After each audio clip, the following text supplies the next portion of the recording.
ท่านกำลังติดตามรับฟังสถานีวิทยุกระจายเสียงพระพุทธศาสนาแห่งชาติคลื่นเพื่อการศึกษาพระพุทธศาสนาและวัฒนธรรมระบบ FM 104.5 เมกะเฮิรตซ์รายการต่อไปเป็นรายการทนายความพบประชาชนดำเนินรายการโดยทนายสุรชัยอาจินวัตร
สวัสดีท่านผู้ฟังที่เคารพทุกท่านครับพบกับผมทนายสุรชัยอาจินวัตรดำเนินรายการทางสถานีวิทยุวัดฝายหินคลื่น FM 104.5 เมกะเฮิรตซ์ในชื่อรายการว่าทนายความพบประชาชนก็เป็นสาระกฎหมายนะครับเพื่อประโยชน์ของผู้ฟังก็เรามาพูดคุยกันทุกวันเสาร์นี่ก็เสาร์ต้นเดือนละวันที่8กรกฎาคม2566ผ่านครึ่งปีไปละนะเศรษฐกิจจะเป็นยังไงก็ไม่รู้การเมืองเป็นยังไงก็ไม่รู้ก็ตามสภาพนะครับถ้าเรานับถือพระพุทธศาสนามันก็เกิดจากเหตุนะครับเกิดจากเหตุผลเกิดจากเหตุเราก็หวังว่ามันจะดีก็คือถูกใจเรานะดีของกลุ่มหนึ่งก็อาจจะว่าต้องประมาณนั้นอีกกลุ่มหนึ่งก็น่าจะประมาณนี้มันเป็นธรรมดาของโลกมนุษย์นะครับกฎหมายก็ออกมาวัตถุประสงค์จริงๆก็เพื่อความสงบสุขความสมบูรณ์พูนสุขนะครับเรื่องสิทธิเสรีภาพแต่เราก็ต้องควรรู้ไว้บ้างนะครับกฎหมายไม่ใช่เรื่องยากนะครับแล้วก็เป็นเรื่องที่จำเป็นนะมีรายการหลายรายการนะครับทางวิทยุกระจายเสียงทางโทรศัพท์มือถือนะ Facebook YouTube เข้าไปดูได้นะครับของวัดฝายหินนี่ก็ออก Facebook ออก YouTube นะครับพิมพ์เข้าไปที่วัดฝายหินที่ใน Facebook ก็ได้นะครับก็มีภาพมีเสียงเมื่อเช้าผมมาเช้าหน่อยรายการทางก่อนรายการนี้ก็ออกมาจากสปุงนะแต่เป็นออกนอกสถานที่มั้งที่จัดรายการมันก็เลยมีช่วงหนึ่งหายเงียบไปเป็นปกตินะครับธรรมดาเพราะว่าคนที่ควบคุมก็คือท่านพระครูนะครับวิสุวัตรผอ.สถานีผู้อำนวยการสถานีวิทยุพระพุทธศาสนาวัดฝายหินก็ออก24 ชั่วโมงนะครับวันนี้จะนำรายการมาคุยกันหลายเรื่องนะครับฟังให้เป็นประโยชน์แล้วกันนะกรณีที่หนึ่งก็คือเรื่องผมโน้ตมาแล้วมาคุยกับท่านเพราะว่าอันนี้ก็ประสบการณ์จากการที่ไปนั่งเป็นที่ปรึกษานะครับทางกฎหมายที่สถานีตำรวจบ้างที่สำนักงานยุติธรรมจังหวัดบ้างที่ศาลบ้างนะครับศาลทั้งศาลเด็กทั้ง ศาลเด็กก็หมายถึงศาลเยาวชนและครอบครัวที่ลำพูนศาลจังหวัดลำพูนที่ลำพูน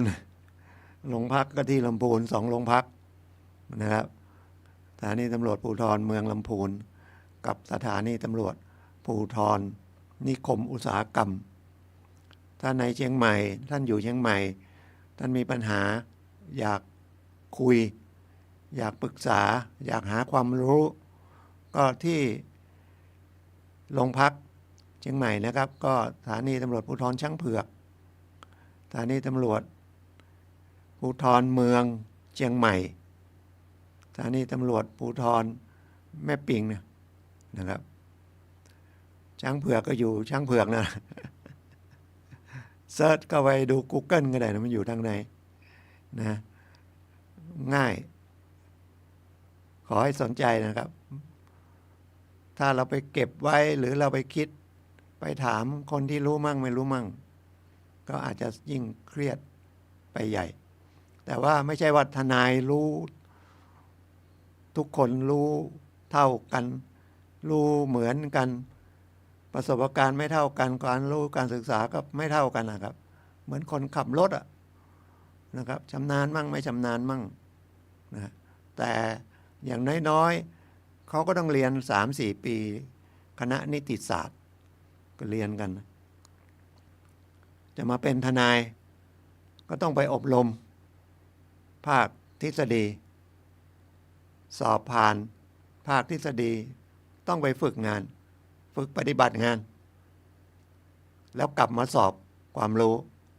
นะครับปีหนึ่งก็เป็นหลายพันนะสมัครจบนิติศาสตร์แล้วมาสมัครที่อยากจะได้ใบอนุญาตว่าความที่เรียกว่าตัวทนายเนี่ยสอบได้ไม่กี่คนประมาณ 10% 20% มั้งเพราะว่าเท่าที่ดูก็คือไม่สนใจจริงจบนิติศาสตร์จริงนะครับแต่เป็นทนายมันเอากฎหมายมาใช้เหมือนคุณจบโรงเรียนเทคนิคช่างไฟฟ้าช่างเครื่องยนต์จบนะครับได้ประกาศนียบัตรผ่านเกณฑ์แต่ถ้าไม่ได้ลงมือทำเลยตอนเรียนไม่ได้เรียนแต่ทฤษฎีแล้วก็ไม่ได้ลงไปถ้าทางเทคนิคก็เป็นช็อปนะลงไปฝึกงานมันต้องแกะนะครับซ่อมโทรทัศน์มันก็ต้องแกะซ่อมคอมพิวเตอร์มันก็ถอดแกะดูมันเสียตรงไหนหาสาเหตุนะครับทำบ่อยๆเครื่องยนต์ก็เหมือนกันมันก็ต้องไปสอบไปถอดไม่ได้รู้จักอะไรภายในไม่ใช่เห็นแต่ภายนอกรู้แค่นี้ไปสอบแล้วถ้าจะให้มันชำนาญก็กรมแรงงานก็เปิดทดสอบฝีมือแรงงานอีกนะอย่าไปบอกว่าจบเทคนิคแล้วปวชปวสแล้วนะเขาเปิดก็ควรไปอบรมนะเพราะนั้นเขาก็เน้นเรื่องปฏิบัติแล้วได้มามันก็การไปทำงานนะครับผู้ว่าจ้างเขาก็เห็นว่าน่าจะทำงานได้ดีแล้วไปทำงานมันก็ต้องมีปัญหาอีกก็ต้องสนใจก็ต้องถามคนเดิมหัวหน้ารุ่นหรือรุ่นพี่นะครับต้องเรียนรู้ไม่จบกฎหมายเหมือนกันนะครับแต่ไปถามคนนี้แล้วอีกวันนึงไปถามอีกคนนึงก็ได้อาจจะมีแง่คิดอะไรดีๆเพิ่มขึ้นมาเหตุผลคนก็มองรูปในตัวกฎหมายหรือรูปเหตุการณ์ข้อเท็จจริงเนี่ยอาจจะมองแตกต่างกันหรือเขาได้ข้อมูลที่คุณเอาไปถ่ายทอดเนี่ยไม่ชัดเจนกรณีที่ผมบอกว่าบ้านพังนี่ก็น่าสงสารนะครับเป็นลูกของเจ้าของที่ดินเป็นพ่อเสียชีวิตไปละแล้วก็มีลูกสามีก็ล้างกันนะครับลูกกำลังไปเกณฑ์ทหารแล้วก็พิการทางการรับฟังนะครับไม่ใช่หูหนวกนะ ถ้าหูหนวกเนี่ยจะต้องเป็นใบ้เข้าไปประสบปัญหาที่หลังนะครับ ใช้เครื่องขยายเสียงใส่ที่หู แต่เจรจากันก็ยากนะครับ ก็บอกบ้านเสียหายมากพักอาศัยไม่ได้เลย เขาก็ไปขอที่ส่วนของการปกครองก็คือเทศบาลที่อยู่นะครับ เทศบาลก็มาดูเขาได้รับคำตอบว่า ผู้เดือดร้อนก็คือตัวเขานั้นนะอยู่ในที่ดินแปลงนี้จริงบ้านก็อยู่หลังนี้จริงทะเบียนบ้านก็มีชื่อเขาเป็นเจ้าบ้านด้วย แต่เทศบาลให้คำตอบเขาบอกว่าที่ดินเป็นของบิดา ไม่ใช่ของคุณไม่อยู่ในการช่วยเหลือ อันนี้ถ่ายทอดมาอย่างนี้นะครับ เขาก็ไปร้องที่ศูนย์ดำรงธรรม อันนี้ข้อมูลที่ได้รับนะเท็จจริงไม่รู้นะครับ เหมือนไปหาหมอ ไปแจ้งอาการอย่างนี้นะครับ หมอก็ต้องเชื่อเนาะคนไข้บอกยังไง แต่เขาจะปวดท้องจริงไหมเขาจะปวดหัวจริงไหมเราไม่รู้นะรู้ไม่ได้ ถ้าจะรู้ต้องไปลงไปพื้นที่นะครับ แต่ถ้าถึงจะให้ทนายลงพื้นที่เลยก็ถ้าใกล้นะผมจะไปนะนี่ก็นู่นนะทาปลาดุกนะครับไกลหลายสิบหลายละ30 กิโล40 กิโลมั้งจากบ้านผมนะทาปลาดุกมันก็แยกเข้าไปอีกมันไม่ได้อยู่ทางทาศพเศร้านี่มันก็ใกล้ถนนซุปเปอร์หรือทากาดมันก็ใกล้เมืองลำพูนเนี่ยนะครับเสร็จเขาได้รับคำตอบจากยุติธรรมจังหวัดว่าถ้าคุณอยากจะเป็นเจ้าของที่ดินเพื่อจะได้สิทธิ์ทางนี้ก็ร้องครอบครองปรปักษ์ไปกันใหญ่เลยแล้วให้ไปหาทนายที่สภาทนายความจังหวัดลำพูนเพื่อให้ยื่นคำร้องครอบครองปรปักษ์ผมก็ถามเอาคุณได้ความรู้คำว่าครอบครองปรปักษ์นี่มายังไงเขาบอกได้คำแนะนำมาแล้วคุณรู้ไหมว่าคำว่าครอบครองปรปักษ์เนี่ยมันหมายถึงอะไรกฎหมายครอบครองปรปักษ์ก็เรื่องกรรมสิทธิ์ที่ดินเรื่องที่ดินก็คือครอบครองแสดงความเป็นเจ้าของเปิดเผยสงบ10 ปีติดต่อกันก็ไปร้องได้ก่อนนะ หรือว่าจะได้ร้องก็ได้ไปร้องก็หาทนายจริงๆกฎหมายเรื่องการร้องการฟ้องการดำเนินคดีอะไรในศาลที่เราจะขอความช่วยเหลือจากศาลจะเป็นคำขอคำร้องหรือคำให้การเมื่อตกเป็นจำเลยหรือจะเป็นโจทก์เพื่อจะฟ้องอะไรเงี้ยกฎหมายไม่ได้ห้ามให้กระทำนะครับกระทำเองได้แต่ความรู้ไม่พอถ้าเราคิดว่ามีความรู้พอทำได้นะครับก็เลยต้องไปเหมือนรักษาตัวเองอะซ่อมแซมตัวเองซ่อมแซมรถยนต์ตัวเองได้ถ้าคิดว่ามีความรู้เสียหายก็ไม่เป็นไรซ่อมไฟฟ้าดับซ่อมเองได้เครื่องอะไรเสียหายซ่อมเองได้ทางกฎหมายก็ได้แต่เรามีความรู้ความชำนาญขนาดนั้นไหมล่ะนะครับแต่ถ้าจะให้บุคคลอื่นนั้นต้องเป็นทนายความที่มีใบอนุญาตนะครับและไม่ใช่อยู่ระหว่างสอบสวนถูกพักใบอนุญาตหรือเป็นทนายแล้วถูกเพิกถอนใบอนุญาตไปแล้วก็ยังเหมือนขับขี่รถยนต์โดนยึดใบขับขี่ไปแล้วหรือมีคำสั่งห้ามขับขี่ก็ยังมาโมเมทนายก็มีหลายรูปแบบก็เป็นมนุษย์เหมือนกับทุกคนทุกอาชีพทุกวงการนะครับฉะนั้นต้องควรระมัดระวังนะครับระมัดระวังก็คือถ้าติดต่อทนายก็จริงๆก็ต้องขอดูบัตรแล้วก็ต้องควรจะศึกษาเขาว่าก็จบมานานไหมก็มีประสบการณ์อะไรไหมนะครับ แล้วค่าใช้จ่ายมันเท่าไหร่มันสมควรไหมนะครับถ้ามันมีปัญหาเรื่องทนายความก็ไปที่สำนักงานสภาทนายความจังหวัดเชียงใหม่ก็อยู่ที่กาดอ้อมเมือง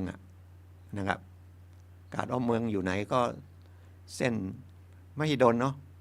ขาออกจากตัวเมืองเชียงใหม่ก่อนถึงแยกดอนจันทร์ไม่ต้องขึ้นไอ้สะพานข้ามดอนจันทร์นะมันอยู่ซ้ายมือนะครับอยู่ซ้ายมือดูใน Google ก็ได้นะเข้าไปอย่างอื่นยังหาได้เลยนะครับผมก็เลยเขียนคำร้องให้เพราะว่าการจะขอทนายความช่วยเหลือแล้วขอได้หลายที่นะครับผมบอกหมดทุกที่ไปขอได้แต่เขาก็มีระเบียบมีหลักเกณฑ์แต่ส่วนใหญ่เป็นหลักใหญ่ก็คือเราอยู่ในฐานะยากจนไม่มีเงินที่จะจ้างทนายได้เขาต้องไปตรวจเรื่องรายรับรายจ่ายบ้านช่องห้องหออะไรนะครับอาจจะต้องไปขอผู้ใหญ่บ้านรับรองมาว่าคนนี้มันลำบากจริงมันอยู่ตรงนี้จริงนะครับเพราะว่างบประมาณมาจากรัฐบาลงบประมาณก็คือเงินหลวงนะครับมันก็มีจำกัดนะจะไปบอกเยอะแยะไปหมดช่วยเหลือไปหมดถ้าพอมีกำลังก็ไปหาทนายอาจจะเจอทนายใจดีนะค่าความไม่เยอะทำงานดีด้วยอะไรก็ได้นะครับแต่มาสภาทนายความก็ได้นะครับไปที่อัยการก็ได้นะครับไปที่สำนักงานยุติธรรมจังหวัดก็ได้นะครับมีที่ไหนอีกไปศาลอาจจะแนะนำให้ยื่นคำร้องอะไรให้เล็กๆน้อยๆอย่างนั้นอาจจะได้เราทำเองได้นะครับไปคัดคำพิพากษาไปอะไรอย่างนั้นได้แต่ถ้าเป็นคดีความอย่าเสี่ยงเหมือนเราเอาว่าไปตัดผมอย่างเงี้ยไปเจอช่างไม่ดีมันเสียเงินไม่ว่ามันเสียความรู้สึกแล้วก็เราก็ต้องรอจนผมยาวอีกเนาะแต่ไม่ต้องเครียดเนาะเดือนครึ่งมันก็ยาวแล้วผมนะครับเปรียบเทียบง่ายๆหรือเราไปร้านอาหารที่เขาแนะนำว่าอร่อยราคามิตรภาพแต่ไปแล้วอาจไม่ใช่ก็ได้เพราะว่าอร่อยของเขาไม่ใช่อร่อยของเรานะครับผมก็นั่งคุยกว่าจะรู้เรื่อง 2-3 ชั่วโมงนั่นนะก็เขียนไปให้ผมก็บอกสภาทนายความจะรับไม่รับแต่ผมก็เขียนไปว่าน่าจะควรรับเพราะผมความเห็นผมนะเข้าหลักเกณฑ์ก็ส่งไปที่สภาจังหวัดสภาจังหวัดก็ต้องส่งไปกรุงเทพ 2-3 เดือนนู้นจะได้คำตอบแต่ถ้าคุณไปยื่นที่ยุติธรรมจังหวัดเขาก็หลักเกณฑ์เดียวกันแต่มันอยู่ใกล้ชิดนะครับจังหวัดลำพูนผมก็ไปนั่งเป็นที่ปรึกษาก็มีคนมาร้องมาอะไรนะครับก็มีทนายเขาก็หลักเกณฑ์ก็คือให้ทนายมาสอบว่ามันพอจะทำอะไรได้มั่งถ้าคิดจะได้เขาก็ต้องตั้งคณะกรรมการขึ้นมาพิจารณาแล้วถ้าอนุมัติเขาก็มีทนายที่ขึ้นเส้นไว้ไปตรงกับใครเมื่อเร็วๆนี้ผมก็ได้คดีหนึ่งแต่นั้นเป็นคดีฟ้องหย่าเมื่อประมาณเมษาก็ทำเสร็จสิ้นไปละแล้วก็มีค่าทนายให้ส่วนหนึ่งนะครับแต่มันก็เป็นเกณฑ์ของราชการก็คงรู้เนาะไม่มากหรอกนะครับแต่ทำ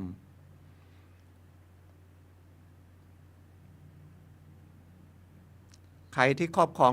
ที่ดินที่มันจะเป็นปรปักษ์ได้นี่มันต้องเป็นที่ดินโฉนดนะครับรายนี้ก็คือนี่มันมีปัญหาซ้อนขึ้นมาก็คือที่ดินแปลงนี้ชื่อพ่อแต่ก่อนพ่อเสียชีวิตอยากได้เงินแล้วยังไงก็ไม่รู้ไปเจอในทุนก็อยู่กรุงเทพเพราะดูตามที่เขาไปจดทะเบียนเขาไปขายฝาก6 เดือนเองนะครับเอาเงินมากี่หมื่นไม่รู้ไม่ได้ดูรายละเอียดแล้วก็ไม่ได้ใช้หนี้ละมันก็ตกเป็น ของผู้ซื้อฝาก และผู้ซื้อฝากก็อยู่กรุงเทพนะครับถ้าเรายื่นครอบครองปรปักษ์เราต้องส่งศาลต้องให้เราส่งเรายื่นคำร้องเสร็จศาลจะต้องมีคำสั่งให้เราส่งหมายพร้อมคำสำเนาคำร้องครอบครองขอครอบครองปรปักษ์ไปที่เจ้าของที่ดินเจ้าของที่ดินก็เขาเห็นอย่างนี้เขาก็ต้องตั้งทนายทำคำร้องคัดค้านมาละเนี่ยมันอาจจะเป็นมองไปอีกรูปหนึ่งมันอาจจะเป็นผลเสียได้ เพราะว่าเขาบอกเจ้าของไม่เคยมาเลยมันก็เกิน10 ปีนะตามหลักแต่คนพ่อเขาก็ตายไปผมก็นับว่าลูกเขาสืบสิทธิ์ต่อเรื่องครอบครองปรปักษ์ยื่นไปปุ๊บเจ้าของที่ดินก็ดูอายุอะไรแล้วก็60 กว่าน่าจะเสียชีวิตหรือไม่เสียชีวิตเขาอาจจะนึกขึ้นมาได้อ๋อมีที่อยู่ขายฝากตกเป็นของเราอยู่ที่ลำพูนเขาก็เลยมาตามได้นะครับหรือถึงจะเสียไปทายาทเขาก็มาคัดค้านได้นะครับแต่ถ้ามันอยู่ไปเฉยๆเพราะแกก็บอกบ้านมันก็ไม่มีใครมาเอาหรอกนะมันทาประดุกก็ไม่ใช่เจริญนะใครไม่เคยไปก็ไปมันเชื่อมต่อกับทางแม่อ่อนได้นะถนนนะข้ามภูเขาอะนะครับแล้วจริงๆมันเป็นเขตรอยต่อเชียงใหม่ทางด้านมันด้านไหนทางนั้นเหนือป่ะนะครับไปทางแม่อ่อนนู่นนะเข้าได้แล้วมันถ้าเข้าทางห้างฉัตรเข้าทางอำเภอแม่ทามันก็ต้องเข้าไปอีกทั้งไกลผ่านสนามกอล์ฟผ่านอะไรไปอีกนะครับก็แล้วแต่เขาคนที่มีปัญหานี่ก็อายุ40 กว่าแล้วก็หูตึงนะครับหูตึงนี่ไม่ใช่เป็นใบ้นะหูหนวกถ้าหูหนวกเนี่ยตั้งกับกำเนิดเนี่ยต้องเป็นใบ้เพราะว่าเราจะพูดได้เราต้องได้ยินเสียงก่อนแล้วเรามาเรียนเสียงนะครับมันจะพูดเจรจากันได้แต่ท่านหนวกมาแต่กำเนิดอะโรงเรียนก็เลยยังโรงเรียนหูหนวกใช่ไหมไม่มีโรงเรียนเป็นใบ้นะเป็นโรงเรียนหูหนวกเชียงใหม่อย่างเงี้ยนะครับอันนี้ก็หูพิการพูดได้ปกติแต่การรับฟังไม่ดีเขาก็มีบัตรคนพิการแล้วรายได้อย่างอื่นก็ไม่มีเขาก็ไปทำงานอย่างอื่นก็รับจ้างพอประทังไปก็เกณฑ์ที่ว่ายากจนแต่ว่าอย่างที่ผมบอกอ่ะมันมองละเอียดมันก็ถ้าบอกให้ได้อย่างเดียวแต่มองต่อไปก็อยู่ไปเฉยๆเนาะทั้งเจ้านั่นก็ไม่รู้เรื่องแต่มันมีปัญหาว่าซ่อมแซมบ้านที่จริงถ้าไม่รู้เนาะถ้าเป็นคนเรียบร้อยคนน่าเชื่อถือชาวบ้านก็น่าจะช่วยกันเนาะนะครับ10,000-20,000ไปซ่อมพออยู่ได้หรือทอดผ้าป่าอะไรอย่างเงี้ยคนไทยใจบุญจะได้ผมก็เลยแวบขึ้นมาอีกอันหนึ่งหน่วยงานอีกอันหนึ่งนะครับสำนักงานพัฒนาสังคมและความมั่นคงของมนุษย์พม.นะครับเขาก็ดูแลเรื่องนี้นะครับท่านรับฟังรายการทนายความพบประชาชนทางสถานีวิทยุวัดฝายหินนะครับผมทนายสุรชัยจินวัฒน์ดำเนินรายการทุกวันเสาร์นะครับ 10-11 นาฬิกาพบกันเอาสาระทางกฎหมายนี่แหละนะครับเป็นประโยชน์เห็นว่าเป็นประโยชน์กับผู้ฟังก็เลยเอามาอย่าไปบอกว่ามันไม่เรื่องของฉันเอาไม่แน่นะครับอาจจะมีกรณีหรือเคสคล้ายๆกันอย่างนี้หรือรับฟังไว้เป็นประโยชน์นะครับแล้วเกิดคนอื่นมาถามไถ่อะไรอย่างเงี้ยนะครับถ้าไม่นั่นก็ยังโทรศัพท์ได้นะครับผมก็ยินดีรับโทรศัพท์ 0896355649อันนี้ก็เป็นเบอร์โทรศัพท์ของผมนะครับ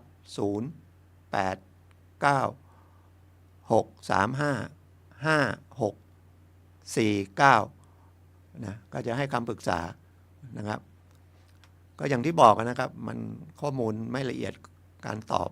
ก็อาจจะผิดพลาดนะครับสำคัญนะครับมีเอกสารอะไรมีข้อความอะไรนะครับแล้วก็อยู่ที่ณตรงเวลาเราคุยกันด้วยน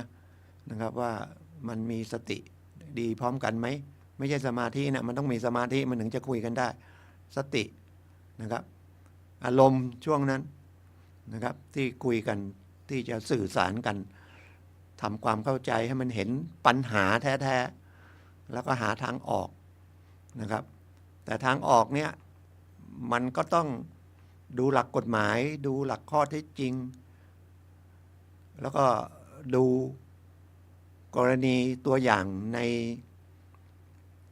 คำพิพากษาฎีกาประกอบแล้วยื่นไปศาลรับทุกคดีถ้ามันไม่ได้ขัดจริงๆเลยนะครับแต่ไปสำคัญตอนไปสืบพยานอีกจะเบิกความให้ศาลเห็นได้ตรงกับตรงนี้ไหมแล้วยิ่งเป็นคำร้องถ้ามันเป็นคำร้องฝ่ายเดียวไม่มีใครมาคัดค้านเหมือนร้องผู้จัดการมรดกแล้วไม่มีใครมาคัดค้านร้องครอบครองปรปักษ์แล้วไม่มีใครมาคัดค้านมันก็ไม่มีปัญหาหรอกเพราะว่าเราเบิกความฝ่ายเดียวศาลก็รับฟังฝ่ายเดียวก็ต้องเนี่ยก็ต้องให้นะครับต้องให้แต่ถ้าแม้แต่ร้องผู้จัดการมรดกถ้าทายาทไม่ได้ยินยอมศาลก็ต้องส่งให้เราส่งหมายนะครับจะไปปกปิดกันไม่ได้นะครับให้เขารับรู้แม้แต่มีประกาศว่าควรจะรู้เนี่ยประกาศไม่รู้หรอกก่อนก็ประกาศหนังสือพิมพ์ใครก็ไม่ได้อ่านไปประกาศหนังสือสำหรับลงเรื่องกฎหมายเพราะว่ามันถูกแต่ทำให้มันถูกกฎหมายถูกระเบียบว่าได้ประกาศแล้วเดี๋ยวนี้ประกาศในอินเทอร์เน็ตนะผมไม่ยื่นคำร้องก็ประกาศนะหรือบางทีศาลก็ประกาศหน้าศาลด้วยคือพยายามให้ผู้เกี่ยวข้องรู้นะหรืออาจจะไปเรื่องที่ดินเนี่ยไม่รู้เดี๋ยวนี้ไปติดไหมที่ดินไหม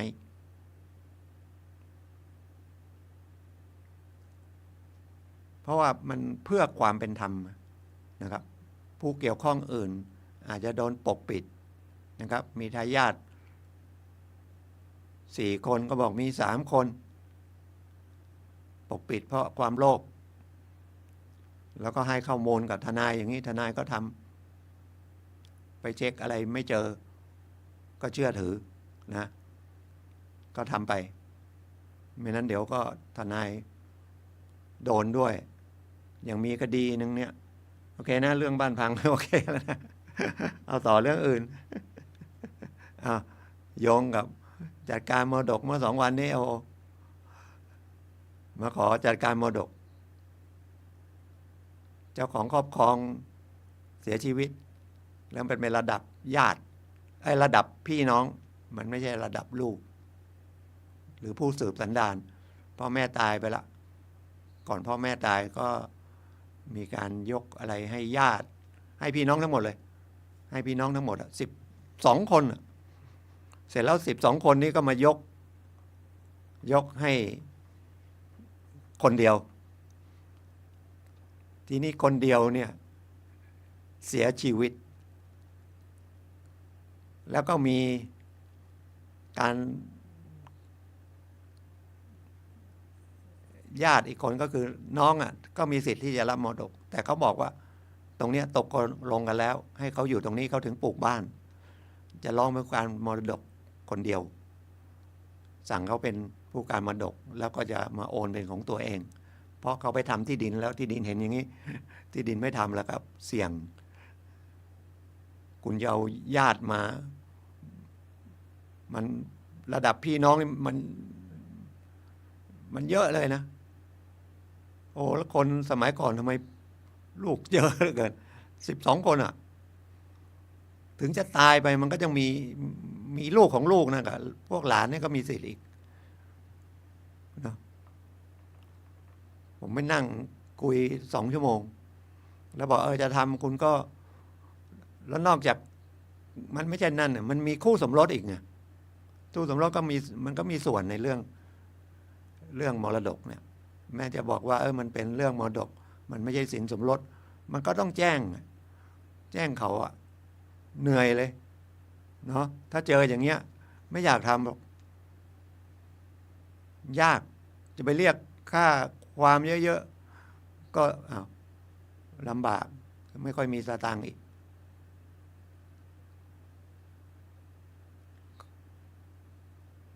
มันมีถ้าไม่มีรายชื่ออย่างเงี้ยบางคนเขาก็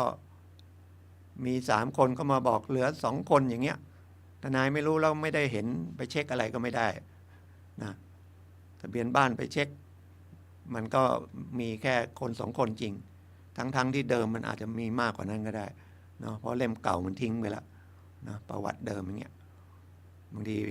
บางคนเขาเหมือนก็ปกปิดทายาทแต่ถ้ารู้ไปนะโดนคดีอาญานะครับโดนคดีอาญาฉะนั้นทำกันจริงตรงๆละถ้าผมไปเห็นแล้วมันไม่ถูกนะครับไม่ถูกไม่ทำนะครับได้เงินไม่กี่ตังค์แล้วเสียชื่อเสียง2มันอาจจะกระทบกระเทือนวิชาชีพทนายความนะครับถูกสอบสวนเรื่องมันญาตินะครับถูกภาคทันถูกแล้วเสียประวัติไม่เอานะเงินมันไม่ใช่ว่าเงินมากเงินน้อยหรอกมันไม่ถูกจริตผมก็แล้วกันไม่ใช่คนดีนะครับแต่มันไม่ถูกก็คือไม่ถูกนะครับไม่คุ้มค่ากันคำว่าไม่คุ้มค่าไม่ใช่ว่ามากน้อยนะครับมันไม่คุ้มค่ากับชีวิตที่เราผ่านมาเยอะๆเป็นคนอย่างนี้มาตลอดแล้วมาพลาดตรงเนี้ยเสียมันไม่ใช่เสียตัวเราเนาะมันก็เสียไปลูกเสียไปพี่น้องนามสกุลเดียวกันอย่างเงี้ยหรือเพื่อนๆอีกนะครับมันไม่ถูกต้องหรือเสียไปถึงสถาบันอีกนะครับไม่ใช่คุย เข้าตัวนะอันนี้ก็พูดด้วยใจจริงอีกอันหนึ่งก็ไม่น่าเสียสตังค์นะความโลภแท้ๆเลยพูดแล้วก็ไม่น่าเป็นไปได้เพราะว่าผู้ที่ถูกอันนี้ถูกเสียหาย10 ล้านขึ้น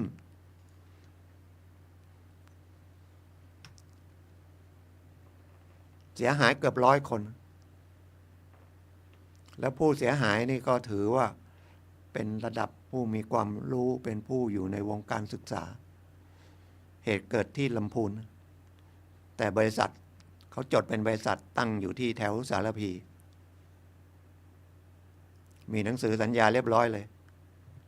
ร่วมลงทุนทำไมไม่หลาบแล้วเป็นคนมีประสบการณ์ก็คือมีอายุแล้ว60 กว่ารับราชการมีเงินไม่มีเงินก็ยังมีสิทธิ์กู้สหกรณ์ได้อีกผมก็เลยเล็งไปว่าสหกรณ์ให้กู้ได้ไงแล้วก็พูดมาในทำนองว่าสหกรณ์ก็คล้ายๆรู้เห็นตั้งบริษัทบอกลงทุน100,000ได้เดือนผลตอบแทนเดือน 5,000 โอ้ตาโตนะ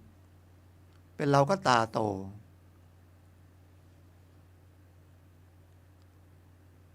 100,000ฝากธนาคารได้1,000 เดียว2,000นะปีนึงเต็มที่เลยเผลอๆได้500เท่านั้นนะเอา 5,000 ทำไมไม่ฉุกคิดถ้าเขาทำกำไรอย่างเงี้ยมาชวนเราทำใหม่นิดเดียวแค่นั้นน่ะเขากล่อมยังไงเขาเสียหายเป็นเกือบ100 คนแล้วมาโรงพักโอ้แต่พูดอย่างเงี้ยผมก็พยายามให้กำลังใจเขานะแล้วก็บอกให้ไปบอกเพื่อนๆเขามันมีทางแก้ห่วงเดี๋ยวไปอับอายขายหน้าไปมัดคอตายก็ยุ่งเลย เสียไปคนละ100,000-200,000มีไหมเนี่ยเชียงใหม่ ไม่ได้ซ้ำเติมนะลงทุน100,000ได้5,000ตอบแทน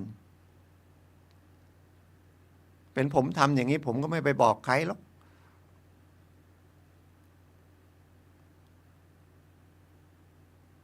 ผมก็ลงทุนของผมเท่าที่มีหรืออาจจะไปกู้ธนาคารผมก็เอาโครงการไปธนาคารได้ดูด้วยมันเป็นไปได้ไหมอาจจะให้มา100,000ได้5,000แสดงว่าคุณต้องได้มากกว่า100,000ถูกไหมถามที่ทำอะไรไม่ถามตัวเองเลยถามไหมนี่ละสติละสติเขากล่อมยังไงเหมือนกับแชร์เล่นแชร์เหมือนกันเขาเรียกเลยแชร์ทิปไอ้นี่ก็หุ่นยนต์ทิปอีกอันหนึ่งตอนนี้ก็ระบาดลำพูนเชียงใหม่หลอกขายที่ดินจัดสรรที่ดินแล้วก็มาหลอกขายเอาเงินวางมัดจำโอนไม่ได้ที่ดินของใครก็ไม่รู้ผมพูดซ้ำแล้วซ้ำอีกเพราะมันก็เกิดซ้ำแล้วซ้ำอีก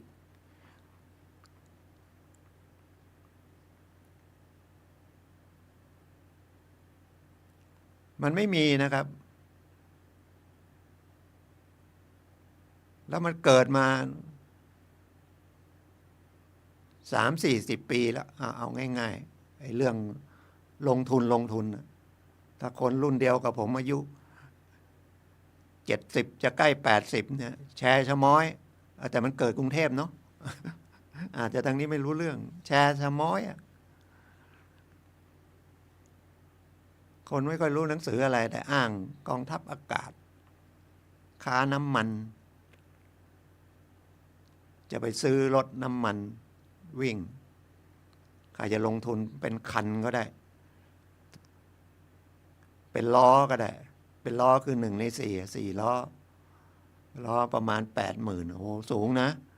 30-40 ปีที่แล้วเงิน80,000ไม่ใช่น้อยๆนะเดี๋ยวว่า80,000ว่า40,000เลย40,000ก็เยอะแล้วทองเป็น10 บาทแล้วสมัยก่อนซื้อทองคำก็ยังระวังกู้เงินออนไลน์ก็ไม่มีซื้อทองออนไลน์ก็ไม่มีมันต้องไปที่ร้านจริงๆเลยแล้วก็ต้องมีตั๋วมีอะไรเข้าบริษัทแม้แต่กิจการใหญ่ๆอยู่ในเป็นบริษัทมหาชนนะครับเข้าตลาดหลักทรัพย์เนี่ยโกง10,000 ล้านผมจำชื่อไม่ได้เข้าไปเช็คดูแล้วกันนะครับเป็นชื่อฝรั่งสตาร์กอะไรไม่รู้ผมก็ยังไม่รู้มันทำอะไรแล้วคนเข้าไปซื้อตลาดหลักทรัพย์ซื้อตลาดหุ้นเนี่ยก็ต้องเป็นคนระดับเซียนแล้วยังโดนจนได้นะ10,000 ล้านนี่มันเยอะแค่ไหนแล้วก็ไปแล้วหนีไปฮ่องกงหรือหนีไปไหนแล้วมีอีกมากมายอะไรจะพูดไม่หมดนะครับถ้าเราไม่โลภสักอย่างมันก็ไม่เกิดปัญหาอะไรพวกนี้ถ้าเราจะได้เราก็ต้องได้นะเราจะเสียเราก็ต้องเสีย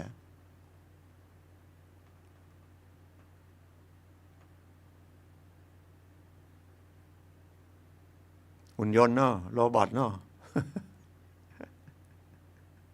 ตัวละ100,000ได้5,000แล้วยังหลอกอีกนะมีหนังสือเอามาให้ดูเนี่ยเขามีหนังสือไปฟ้องร้องเลยคุณไปฟ้องแพ่งมันก็ไม่ได้อะไรฟ้องคดีอาญาไปแล้วก็ขออัยการเรียกร้องหรือชดใช้ค่าเสียหายให้ไม่ต้องเสียค่าธรรมเนียมขึ้นศาลไม่ต้องเสียค่าทนาย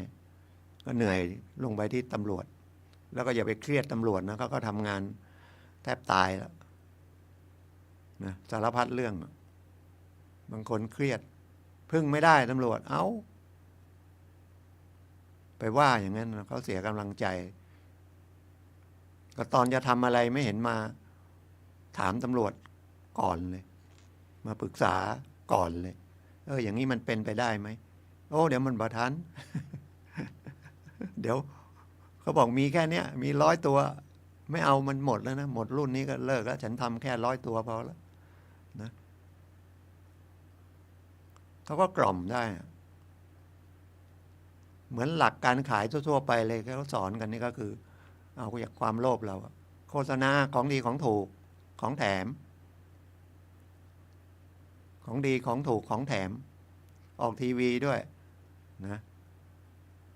สมัยก่อนมันมีเซ็นเซอร์ เดี๋ยวนี้มันขออนุญาตใครกสทชเลยแต่มันก็ยังไม่ใช่เนาะผมว่าไม่ใช่มันน่ายังเข้มงวดกว่านี้อีกยาบำรุงร่างกายสารพัดนะบำรุงร่างกายมันก็ต้องอาหาร5 หมู่กินครบถ้วนไหมออกกำลังกายไหมอยู่ที่ปลอดภัยไหมอากาศบริสุทธิ์ไหมเสี่ยงโรคไหมนะครับกรรมเก่าทำมาดีไหม เมื่อเช้าข้างบ้านเสียชีวิตเมื่อหัวค่ำเป็นมะเร็งแล้วก็บาปกรรมฆ่าวัวเคยเตือนโอ้ผมไม่รู้ทำอะไรเนี่ยแป๊บเดียวเอง5 นาที10 นาทีผมก็แล้ว300 500เป็นมะเร็งลำไส้ไปตัด2 ครั้งแล้วทรมานอยู่นานเสร็จลูกก็วิบากโดนจับเรื่องยาติดคุกไปไม่กี่เดือนติดคุกประมาณปีหรือ6 เดือนออกมาก็มีงานทำแต่ลูกไปมีลูกเมียก็ทิ้งลูกไว้เพราะลูกพิการเป็นผู้หญิงด้วยข้างบ้านผมไม่ได้ข้ามไปดูถามโอ้เป็นผู้หญิงแล้วตอนนี้ก็เริ่มเป็นสาวแล้วลำบากเป็นง่อยนี่คือผลบุญผลบาปบุญก็เห็นคนที่ว่าทำไมเขาน่าจะแจ่มใสเขาไม่ค่อยทุกข์ร้อนทำอะไรก็ไม่ได้เดือดร้อนอยู่ในฐานะพอตัวก็เนาะหรือว่ามีปัญหาอะไรก็ไม่เดือดร้อนมากนะครับมีสติมากแต่ไม่ใช่วัดกันด้วยวัตถุนะครับมีมากมันต้องมองว่ามีมากมันก็ทุกข์มากมีรถคันเดียวมันก็ทุกข์แค่รถคันเดียวมีรถ2 คัน3 คันมีรถดีๆก็ทุกข์มากก็ไปอีกรถราคาแพงๆอย่างเงี้ยนะขี่รถเก่าคันละ100,000นี่มันก็ไม่ทุกข์เท่าไหร่ไปเฉี่ยวไปชนมันก็ไม่เป็นไรนะครับวิ่งแถวบ้านไม่ได้ไปอวดใครซื้อรถดีๆยังไม่พอซื้อทะเบียนสวยๆอีกนี่ก็คืออัตราสูงเดี๋ยวคนฟังเปิดมาฟังก็ไม่ฟังผมละอิจฉาก็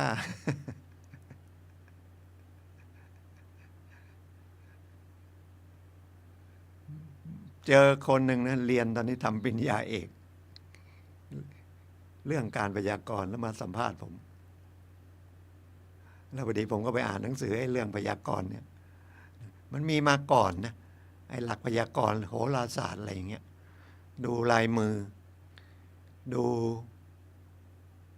นรลักษณ์ดูรูปร่างหน้าตาเนี่ยมันมีมาก่อนพุทธศาสนามันก็มีส่วนแต่ไม่ใช่หลังศาสนาพุทธเนี่ย 2,000 กว่าปีมาเนี่ยต้องเอาพุทธศาสนาว่านะครับของจริงก็คือกฎแห่งกรรมนะครับกฎแห่งกรรมแต่เรื่องของกรรมนี่มันต้องศึกษาให้ละเอียดมากกว่านี้อีกจนเป็นเรื่องของอจินไตยด้วยเนี่ยเพราะว่ากรรมมันไม่ใช่1 บวก 1เป็น2 1 บวก 1อาจจะเป็น3 4 5หรืออาจจะเป็น0กฎแห่งกรรมก็เลย ไม่ต้องไปคิดต้องรู้ด้วยญาณระดับไหนก็ว่ากันนะครับคิดแล้วมันเหนือความคิดเดี๋ยวเป็นบ้ามันห้าม หรือพระพุทธเจ้าทำไมเก่งจริงห้ามคิดเนาะหรือญาณคนมีญาณเนี่ยทำไมเป็นยังไงมันเป็นทำไมรู้ล่วงหน้ารู้อนาคตอะไรได้นะครับแล้วมันมีอะไรอีกอันหนึ่ง มันมี4 อย่างอจินไตยนะครับกฎแห่งกรรมนะเรื่องญาณเรื่องความปัญญาของพระพุทธเจ้าเรื่องอะไรนึกไม่ออกนะครับเพราะผมเล่าไปอะไรคุยไปเนี่ยก็เอาอันนั้นนิดอันนี้หน่อยมาเติมได้ประมาณนี้นะครับแล้วก็นั่งคนเดียวถ้าเอามาเลย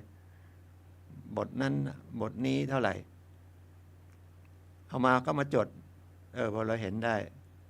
เดี๋ยวมีบอก เก็บของหายอันหนึ่งก็ไปเจอประจำอีกไอ้ร่วมลงทุนไอ้ร่วมกู้เงินเนี่ยมีอีกอันหนึ่งสั่งสินค้าผมก็สั่งนะแต่ดูระวังตอนนี้สั่งหนังสือวันนั้นสั่งลูกโลกแผนที่เป็นลูกโลกลูก20 เซนประมาณ8 นิ้ว400 กว่าบาทโดนหลอกก็แบบว่าสั่งไป2 อาทิตย์มาโอเคก็ใช้ได้นะบางคนบอกเอามาเป็นอะไรฮวงจุ้ยเรียกทรัพย์ตลกดีอีกผมเอามาดูแผนที่มาศึกษานะครับมันก็เป็นของประดับด้วยแล้วเวลามีอะไรประเทศนี้มันอยู่ตรงไหนชื่อประเทศนี้มันอยู่ตรงไหนไปดูเราจะไปดูในหนังสือแผนที่อะไรอัตลาสอะไรนั่นมันเล่มเล็กไม่ใช่เล่มใหญ่มันก็ดูได้นะหรือเหมือนแผนที่ประเทศไทยจังหวัดนี้มันอยู่ไหนอะไรหรือเดี๋ยวนี้มันไม่ต้องไปทำอะไรอย่างนั้นก็ได้มันเข้าไป Google กดเข้าไปเลยคุณอยากดูอิตาลีกดคำว่าอิตาลีเข้าไปใน Google เนาะเข้าไปที่แมปมันก็โผล่ที่อิตาลีเลยเป็นอะไรเนาะประเทศอิตาลียุโรปแล้วก็จะดูเลยพลเมืองเท่าไหร่ประกอบเศรษฐกิจเป็นยังไงภูมิอากาศเป็นยังไงก็ได้เอามาศึกษาไม่ใช่เอาไปเล่นการพนันออนไลน์ไปซื้อของผิดกฎหมายนะครับเพราะมันมีหมดมันควบคุมไม่ได้เราต้องควบคุมใจตัวเองแล้วพอเดือดร้อนก็เหมือนกับไปขอเขาแก้ไขเหมือนเราไม่ระวังเราตกบันไดแล้ว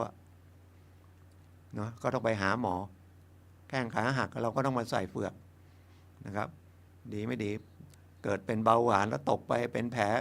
อาจจะต้องตัดขาสินค้าไม่ตรงปกนั่นซื้อสินค้าจะมาขายเสื้อผ้าโฆษณาตัว39 บาทก็กะมาขายสัก60 บาทคือถ้าสินค้าตรงปกนะครับแล้วก็เก็บเงินปลายทางถ้าเราไม่แน่เก็บปลายทางแล้วคุณแกะสินค้าแล้วไม่ใช่คุณไปแจ้งโรงพักเขาจะออกหนังสือว่าเนี่ยแล้วให้บริษัทขนส่งรับผิดชอบเพราะขนส่งปลายทางเนี่ยรับเงินเราไปแต่มันต้องเร็วนะต้องเร็วเขาก็ไประงับอันนั้นแล้วก็ต้องไปเรียกร้องไอ้คนที่หลอกลวงกลับมาเพราะว่าคุณไม่ระมัดระวังนะครับเข้าใจไหมครับซื้อของสั่งสินค้าไปแต่คุณต้องมีเอกสารมาในที่คุณติดต่อในมือถือนะครับหน้าเพจถ้าทางไลน์มันก็ต้องมีหน้าไลน์ไม่ใช่หน้าเป็นรอยนะหน้าไลน์ในแอปพลิเคชันไลน์เนาะมีรูปเพราะว่า Facebook ผมลงสมัยก่อนผมก็ลงว่าลงชื่อจริงมันก็เลยเป็นชื่อ Facebook ภาษาอังกฤษแล้วก็พิมพ์ภาษาอังกฤษไปชื่อสุรชัยนะครับถ้าจะหาผมในเฟซก็พิมพ์สุรชัยนะครับSURACHAI Facebook แต่เขาไม่ควบคุมอ่ะคุณป้อนอะไรมันก็รับหมดอ่ะเอาหน้าเราจะใส่หน้าเราไปก็ได้เนาะเราเปิดเผยเราใส่หน้าเราไป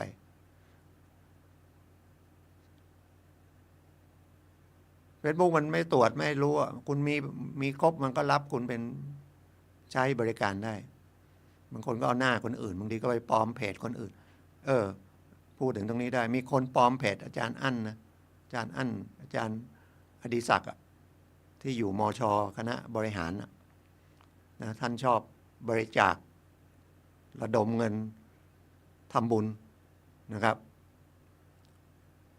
ดูบัญชีด้วยนะมันไม่มีบัญชีชื่อนะเป็นบัญชีชื่อโครงการเป็นไทยพาณิชย์นะครับท่านชอบเอาเงินอะไรสังฆทานมั่งซ่อมวัดมั่งซ่อมพระมั่งอะไรเนี่ยอาจารย์อดิศักดิ์อยู่ที่คณะเป็นคณะบดีมั้งนะครับคณะบริหารธุรกิจของมช.เห็นมา2-3 วันนี้ลงมาในเพจว่ามีคนปลอมเพจผมนะครับฉะนั้นเราต้องระมัดระวังนะครับซื้อของผิดปกนะไปร้องไปที่เอาเรื่องหน้าเพจมาเขาจะได้ดูแล้วตรงนั้นยังไม่มันจะมีป้ายป้ายที่จ่าหน้าถึงเรามันจะมีชื่อคนส่งสินค้าคนอะไรนะแล้วเราเป็นผู้รับเก็บเงินปลายทางก็เราก็มีการโอนเงินเขาก็จะไปบล็อกบัญชีตามบัญชีตัวนั้นแหละนะครับยังไงมันต้องผ่านบัญชีธนาคารอยู่แล้วนะครับแต่มันชื่อไม่ใช่แล้วบางทีก็เป็นบัญชีม้านะครับบัญชีม้าระวังนะครับเขาไปรับจ้างเปิดบัญชีแล้วก็เอาบัญชีเรารับเงินจากการช่อโกงออนไลน์นี่คุณมีโทษนะครับตำรวจออกหมายเรียกนะครับทางแก้มันมีก็คือคุณต้องมาแล้วเอาเงินให้ผู้เสียหายแล้วก็ผู้เสียหายก็จะต้องถอนแจ้งความได้ถือว่าเป็นคดียอมความได้นะวันนั้นก็มาจากโคราชมาที่กองเมืองแต่เงินประมาณ 6,000 นะครับเพราะว่าคนเดือดร้อนมีเลขบัญชีคุณแล้วโอนไปโดนหลอกนะครับแจ้งความตำรวจออกหมายเรียกนะครับถ้าไม่มาเดี๋ยวก็ออกหมายจับฉะนั้นรับหมายเรียกก็มาเลยเป็นบัญชีม้านะครับนั่งรถมาไม่มาเขาก็ออกหมายจับนะครับแล้วก็ส่งไปที่ภูมิลำเนาคุณเดี๋ยวคุณก็โดนจับแล้วคุณก็จะได้นั่งรถฟรีคือตำรวจเอามาส่งขึ้นศาลนะครับระหว่างขึ้นศาลก็อยู่ในเรือนจำก่อนนะครับแต่อันนี้เตือนว่าถ้ามันไม่ตรงปกจริงๆก็ไปแจ้งนะเขาก็จะได้รับบัญชีผมก็สั่งซื้ออย่างเงี้ยนะครับซื้อลูกโลกอย่างที่ว่าแล้วก็ซื้อหนังสือนะครับซื้อหนังสือมันก็ที่ซื้อว่ามันถูกแล้วก็รู้จักว่าหนังสือนี่มันดีนะแล้วก็ตอนนี้สั่งไอ้นั่นไปอีกอย่างนะยังไม่มาออนไลน์เหมือนกันเก็บเงินปลายทางผมเก็บเงินปลายทางหมดยอมเสียเพิ่มอีก 20-30 บาทไม่เกิน 50 บาทนะครับอย่าไปหลงว่าโอนเงินก่อนเลยส่งฟรีไม่มีค่าธรรมเนียมอะไรเงี้ยแล้วเราก็โลภว่าส่งฟรีค่าส่งฟรีก็ไม่ต้องส่งไม่ต้องเสียอีก 40-50 บาทไม่ต้องเสียค่าโอนเงินปลายทางอีก 20-30 บาทเราอาจจะโดนเสียเวลา ได้ของไม่ตรงปกนะคือผิดจากที่โฆษณามันต้องเอารูปที่โฆษณาไปให้ตำรวจเขาเห็นด้วยว่ามันไม่ใช่นะครับก็ทุกวันเสาร์นะครับทุกวันเสาร์พบกันคลื่น FM 104.5 เมกะเฮิรตซ์นะทาง Facebook ก็ไฟหินอีกอันหนึ่ง ของหาย ถ้าของหายกฎหมายแพ่งประมวลกฎหมายแพ่งมาตรา1323 1324 1325อันนี้จดมานิดหน่อยเอามาบอกบางคนอยากจะรู้เอาไปค้นเอานะครับประมวลกฎหมายแพ่งพาณิชย์มาตรา1323 1324 1325หน้าที่ของผู้เก็บทรัพย์สินคนอื่นได้นะครับถ้ารู้ตัวเจ้าของก็ไปส่งคืนเขาถ้าไม่ไว้ใจก็ไปโรงพักอันนี้ไปบันทึกส่งกันที่โรงพักจะได้สบายใจเขาเป็นเจ้าของจริงไหมนะจะเป็นอะไรก็แล้วแต่เนาะทรัพย์สินเป็นโทรศัพท์เป็นเงินสดเป็นสร้อยคอเป็นพระเครื่องเป็น108เรื่องนะครับ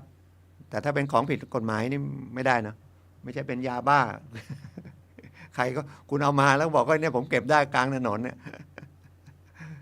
ใครมันจะมารับคืนแล้วมันจะมีไหมเก็บยาบ้าอะไรกลางถนนนะถ้าคุณเจอกลางถนนคุณอย่าไปยุ่งกับมันเลยนะคุณเรียกตำรวจมาดูเลยแล้วคุณจะโดนสอบเลยว่าคุณมาเจอได้ไงเนี่ย เกิดคนมันเฟี้ยงเข้ามาอยู่ในบ้านเนี่ยยุ่งเลยเนาะอันนี้เผื่อไว้นะครับอาจจะโยนเข้ามาในบ้านก็ได้มันจะผ่านมาอันนี้ต้องถ่ายรูปไว้เลยนะแล้วก็ไปแจ้งตำรวจแล้วเราไม่ได้ยุ่งเกี่ยวแล้วไม่ต้องไปหยิบไปอะไรเดี๋ยวมันมีลายมือชื่อแต่มันไปโผล่อยู่ในรถนี่มันก็เป็นไปไม่ได้นะรถเราต้องปิดล็อกประตูไม่ได้เปิดนะแต่มันอาจจะใส่กระบะหลังก็ได้เนาะรถปิกอัพ1ไปแจ้งไปคืนเจ้าของนะแล้วก็เหตุป้องกันก็คือไปบันทึกกันที่โรงพัก2นะครับ2ก็คือประกาศหาเจ้าของถ้ามันไปเจอในบิ๊กซีก็ให้ไปมอบให้บิ๊กซีก็ประกาศนะครับถ้าจะมอบบิ๊กซีก็คงไม่รับแต่ก็ประกาศให้นะครับคุณต้องไปอีกอันนึงก็คือต้องเอาไปแจ้งความที่โรงพักว่าคุณเก็บของอะไรได้ที่ไหนตำรวจก็จะเก็บไว้นะครับเอาเก็บไว้แล้วก็ประกาศทางสื่อทางอะไรแล้วคนจะมาขอรับตำรวจเขาจะสอบคุณก็ต้องให้ข้อมูลว่าเก็บได้ที่ไหนอะไรที่ไหนเป็นของอะไรนะเจ้าของไปถ้าเป็นเจ้าของจริงเนี่ยเขาต้องเล่าถูกว่า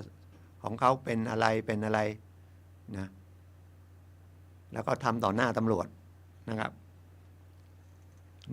1คืนเจ้าของถ้ารู้ตัวเจ้าของ2ประกาศนะประกาศทางไหนก็ได้3ไปแจ้ง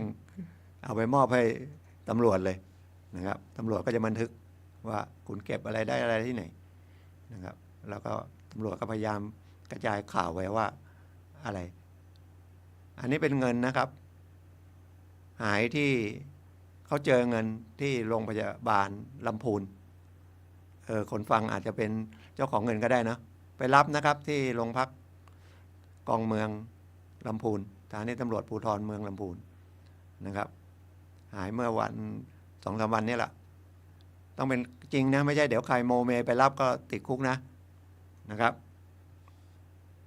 แล้วจริงๆกฎหมายก็ให้นะครับให้เอาเงินรางวัลได้อาจเรียกร้องรางวัลได้ถ้าทรัพย์สินไม่เกิน 30,000 ก็ให้ 10% ก็ต้องดูตามเหตุตามผลนะเงินเขากำลังจะไปใช้หนี้ไปเบิกธนาคารมาเขาก็เต็มแก่แล้วนะฮะเราจะไปเขาอาจจะให้รางวัล500 1,000ก็เอาหรือไม่เอาไม่ให้ก็เอาเหอะนะได้บุญตั้งเยอะเก็บของให้ถ้าเกินมูลค่าเกิน 30,000 ก็ได้อีก 5%อันนี้กฎหมายเขียนไว้ใช้คำว่าอาจนะครับอายุความมันมี1 ปีแต่ถ้าเก็บไว้แล้วไปแจ้งโรงพักไว้แล้วเนาะปีหนึ่งก็ไม่มีใครรับพ้นปีไปแล้วเป็นของคุณนะโรงพักอาจจะเรียกค่าธรรมเนียมนะครับเรียกค่าธรรมเนียมมีส่วนหนึ่งเรียกค่าธรรมเนียมนะครับอาจจะเรียกนะครับฉะนั้นบางทีมันมี เรื่องอายุความพวกเนี้ยรถที่ถูกจับหรือรถเกี่ยวเฉียวชนกันแล้วไปเป็นหลักฐานแล้วทิ้งไว้โรงพัก เดี๋ยวมันถึงเวลาอย่างเงี้ย1 ปีอะไรอย่างเงี้ยแต่มันยังมีเขาก็อาจจะเอาไปขายทอดตลาดแล้วเก็บเป็นเงินไว้ หรือคนมาฝากของเราอย่างเงี้ยแล้วหายเงียบไปเลย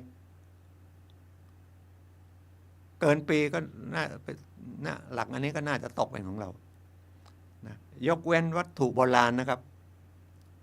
วัตถุโบราณตกแก่แผ่นดิน วัตถุโบราณมันก็ต้องไปดูกฎหมายวัตถุโบราณมัน50 ปีขึ้นไปหรือไง หรือ100 ปีอะไรอย่างเงี้ยถ้าเราเห็นมันน่าจะวัตถุโบราณเป็นวัตถุโบราณก็ต้องไปแจ้งอะไรกรมศิลป์เหรอแจ้งพิพิธภัณฑ์เหรอเนี่ยกฎหมายมันหลากหลายเยอะแยะเลย แจ้งใครง่ายสุดโดยมากก็ไปแจ้งโรงพักนะครับ อันนี้ก็อาจได้รางวัล 10%ผู้เก็บได้ 10%ไม่แน่วัตถุโบราณมันอาจจะมีมูลค่าเป็นล้านก็ได้นะ 10% ก็เยอะเนาะ แล้วอะไรมันเป็นวัตถุโบราณมันก็ต้องดูนะครับ เก็บอะไรขุดอะไรได้ แต่ถ้าไม่เมมไว้ก็ผิดกฎหมายอีกนะครับ ก็ทุกวันเสาร์นะครับ ก็มาพบกัน รายการต่อไปก็เป็นรายการพลังแห่งชีวิตของท่านอาจารย์สุนัยนะครับ อีกอันก็สถาบันพลังจิตานุภาพนะครับ เดี๋ยวนี้เป็นมูลนิธิก็มีเผยแพร่เรื่องสมาธิเยอะเลย เดี๋ยวนี้เข้าไปที่อสมทเข้าไปที่โรงเรียนนะครับ เข้าไปมหาวิทยาลัยใน Facebook ใน Google มีนะครับ พิมพ์เข้าไปเถอะครับสมาธินะครับ101นะครับเข้าไปหรือพิมพ์หลวงพ่อวิริยังก็ได้นะครับเข้าไปศึกษาเรื่องกับสมาธิจะได้รู้ว่าเขาเรียนออนไลน์มันมีหลักสูตรเรียนง่ายๆนะก็มี1-2 ชั่วโมงก็มีหรือเรียนยาวๆอย่างผมเรียนนี่ก็6 เดือนครูสมาธินะครับก็แล้วแต่100 ชั่วโมงเนี่ยป่าซางยังเปิดอยู่แต่ที่ลำพูนเชียงใหม่นี่ไม่แน่นะลองไปเสิร์ชหาเอานะเข้าไปที่สาขาครูสมาธิก็ได้นะครับ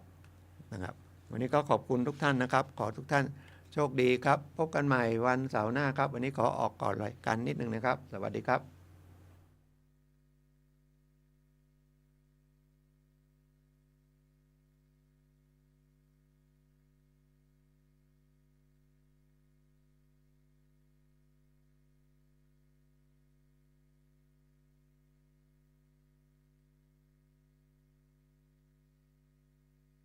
มันจะเงียบไปสักพักนะครับเดี๋ยวรอ เพลงหรือรอท่านอาจารย์สุนัยนะครับ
ท่านกำลังติดตามรับฟังสถานีวิทยุกระจายเสียงพระพุทธศาสนาแห่งชาติและสังคม คลื่นเพื่อการศึกษาพระพุทธศาสนาและวัฒนธรรม ระบบ FM 104.5 เมกะเฮิรตซ์ รายการต่อไปเป็นรายการพลังแห่งชีวิตดำเนินรายการโดยสุนัยเหล่าหาวิวัฒน์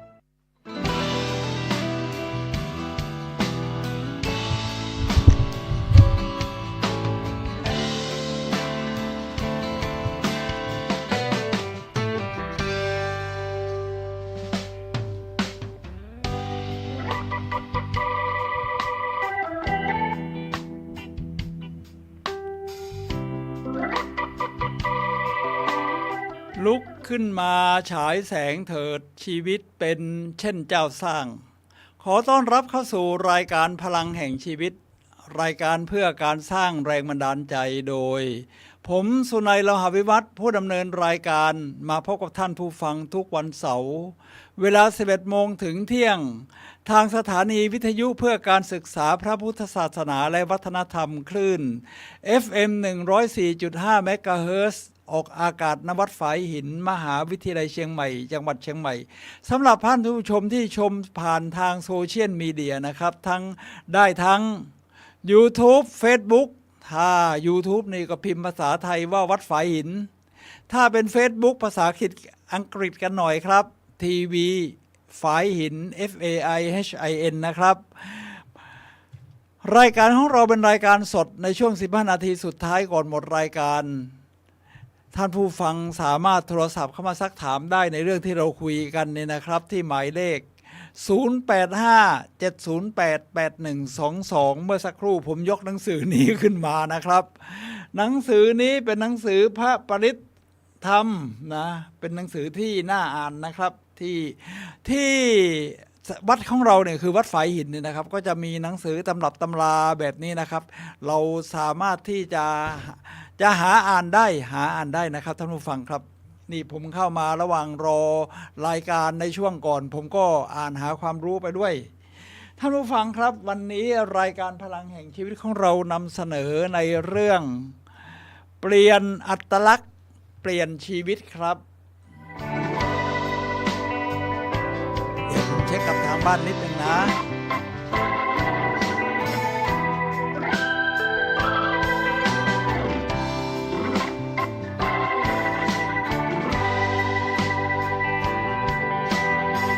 ภาพเบลอนิดหน่อยเสียงดีก็โอเคครับเดี๋ยวก็ดีขึ้นค่อยๆใช้ได้ท่านผู้ฟังครับวันนี้ตรงกับวันเสาร์ที่8 กรกฎาคมพุทธศักราช 2566 แล้วนะครับท่านผู้ฟังครับเราวันเวลาก็ผ่านไปรวดเร็วนะครับนี่เราก็เข้ามาเริ่มต้นกันกลางปีแล้วท่านผู้ฟังครับพูดถึงเรื่องอัตลักษณ์เนี่ยนะครับอัตลักษณ์คืออะไรเป็นเรื่องใหญ่นะครับคำว่าอัตลักษณ์นี่หมายถึงว่าภาพที่เรามองตัวเองตรงนี้เป็นเรื่องใหญ่เลยครับเรามองตัวเองเนี่ยไม่สำคัญสุดๆคนอื่นมองเราอย่างไรนะครับท่านผู้ฟังครับไม่สำคัญเท่ากับว่าเราเนี่ยมองตัวเองอย่างไรถ้าเรามองว่าตัวเองมีค่าตัวเองมีศักยภาพเราก็สามารถทำสิ่งที่ยอดเยี่ยมดีๆได้อยู่ที่เรามองตัวเองครับผมจะอ้างตำรับตำรากันนิดหน่อยนะครับเพื่อใช้เป็น reference ให้ค้นคว้ากันต่อไปได้เพื่อท่านต้องการต่อยอดนะครับผมจะนำมาจากหนังสือนาธาเนลแบรนเดนนะ PhD นะครับเขาเขียนหนังสือHow to raise your self-esteem คุณจะยกความเชื่อมั่นหรือความนับถือตัวเองเนี่ยขึ้นไปได้อย่างไร ผมจะโยงนี่มันเป็นตามหลักมัสโลว์นะครับถ้าว่าตามหัวข้อของนาธาเดียนแบรนเดนผู้เขียนหนังสือเล่มนี้นี่ผมให้ดูหนังสือหน่อยนะครับมีแปลเป็นภาษาไทยนะครับเดี๋ยวสามารถซื้อหาอ่านกันได้ ผมไม่แน่ใจว่างานสัปดาห์หนังสือที่เชียงใหม่พลาซ่าแอร์พอร์ตนี่ยังมีอยู่หรือเปล่าถ้ามีก็น่าจะไปซื้อหากันนะครับแปลเป็นไทยชื่อว่าเยียวยาตัวเองอย่างนั้นนะแล้วก็และสร้างชีวิตใหม่ด้วยจิตวิทยานะจิตวิทยาแห่งการมองตัวเองนะครับเพราะในนี้นี่หัวข้อนี่เขาเลยคือเซลฟ์เอสทีมซึ่งเป็นไปตามหลักขังของมัสโลว์ครับท่านผู้ฟังครับอับราฮัมมัสโลว์นั้นเป็นบิดาทางจิตวิทยาสังคมที่พูดถึงความต้องการของมนุษย์ก็เรียกว่าพูดถ้าหลับตามหลักเศรษฐศาสตร์ได้บอกว่าความต้องการของมนุษย์นี่ไม่มีที่สิ้นสุดนะจริงไหมครับท่านผู้ฟังครับไม่มีที่สิ้นสุดถ้าคุณได้อย่างนี้อันดับต่อไปคุณจะเลื่อนชั้นเป็นอยากได้อย่างอื่นนี่มัสโลว์ว่าไว้อย่างนี้ครับเขาทำยังไงครับเขาก็ทำเป็นรูปพีระมิดนี่นะครับด้านละฐานล่างสุดนี่ก็คือสิ่งที่มนุษย์จะต้องอยู่ให้ได้ก็คือปัจจัย4อาหารเครื่องนุ่งห่มที่อยู่อาศัยและยารักษาโรคทีนี้พอได้4อย่างแล้วมนุษย์หยุดแค่นี้ไหมครบเลยทุกอย่างครบแล้ว ผมมีทั้ง4อย่างเรียบร้อยแล้วไม่หยุดนะครับมนุษย์ก็ต้องการเรียกว่าการเป็นเจ้าของเช่นเป็นเจ้าของหนังสือสักเล่มถ้าเราเป็นเขียนหนังสือเป็นเจ้าของรายการวิทยุสักรายการหนึ่งอย่างนี้เป็นต้นเรียกว่าต้องการเป็นเจ้าของละคราวนี้เจ้าของเสร็จแล้วยังไม่พออับราฮัม มัสโลว์ยังบอกว่าเรายังต้องการสิ่งที่สูงกว่านั้นก็คือว่าต้องการการยอมรับถ้าเป็นเจ้าของรายการวิทยุ1รายการแล้วมีคนดูไหม เดี๋ยวผมจะเช็คดูนะครับว่ามีคนดูหรือเปล่าการที่มีคนดูแสดงว่าผู้คนเขายอมรับนะอันนี้ก็เราว่าตามข้อเท็จจริงตามความต้องการของมนุษย์เดี๋ยวผมจะเช็คดูนิดหนึ่งว่ามีผู้ดูอยู่ไหมเพราะก็ถ่ายทอดทั้ง YouTube ทั้ง Facebook นะผมก็ดูแล้วนี่นะครับก็มีผู้ดูอยู่พอสมควรเลยทีเดียวกดไลค์ซะหน่อยท่านผู้ฟังครับทีนี้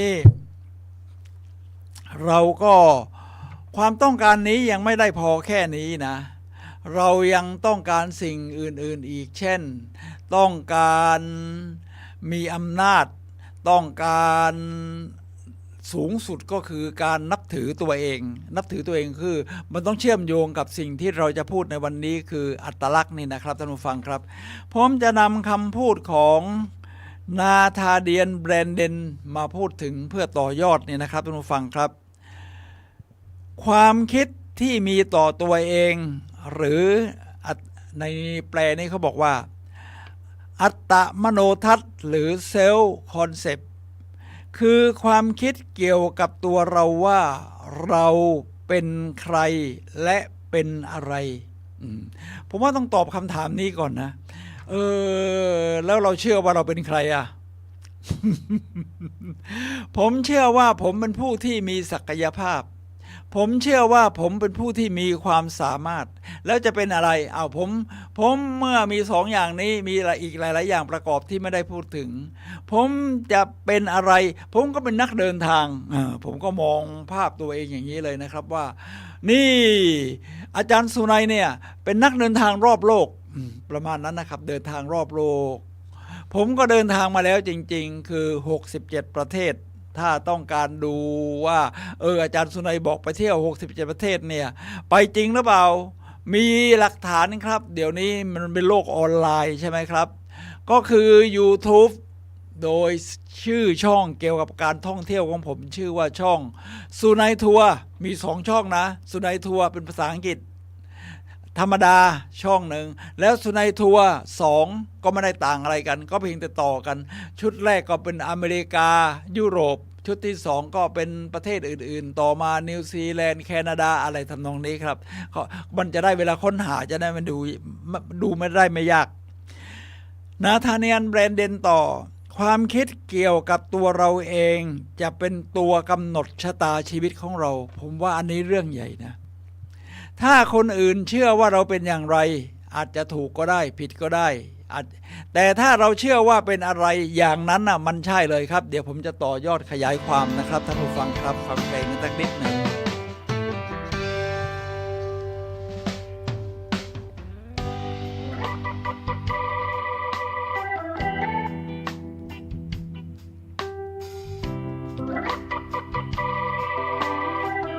เราเชื่อว่าเราเป็นอย่างไรนี่นะครับท่านผู้ฟังครับเราก็จะปฏิบัติตัวตามนั้นล่ะในนี้นาธาเนียล แบรนเดนเขาบอกงี้ว่า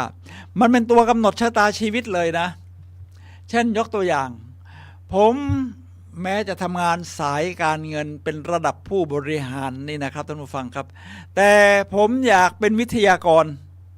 ทีนี้ผมก็ต้องมองตัวเองว่าถ้า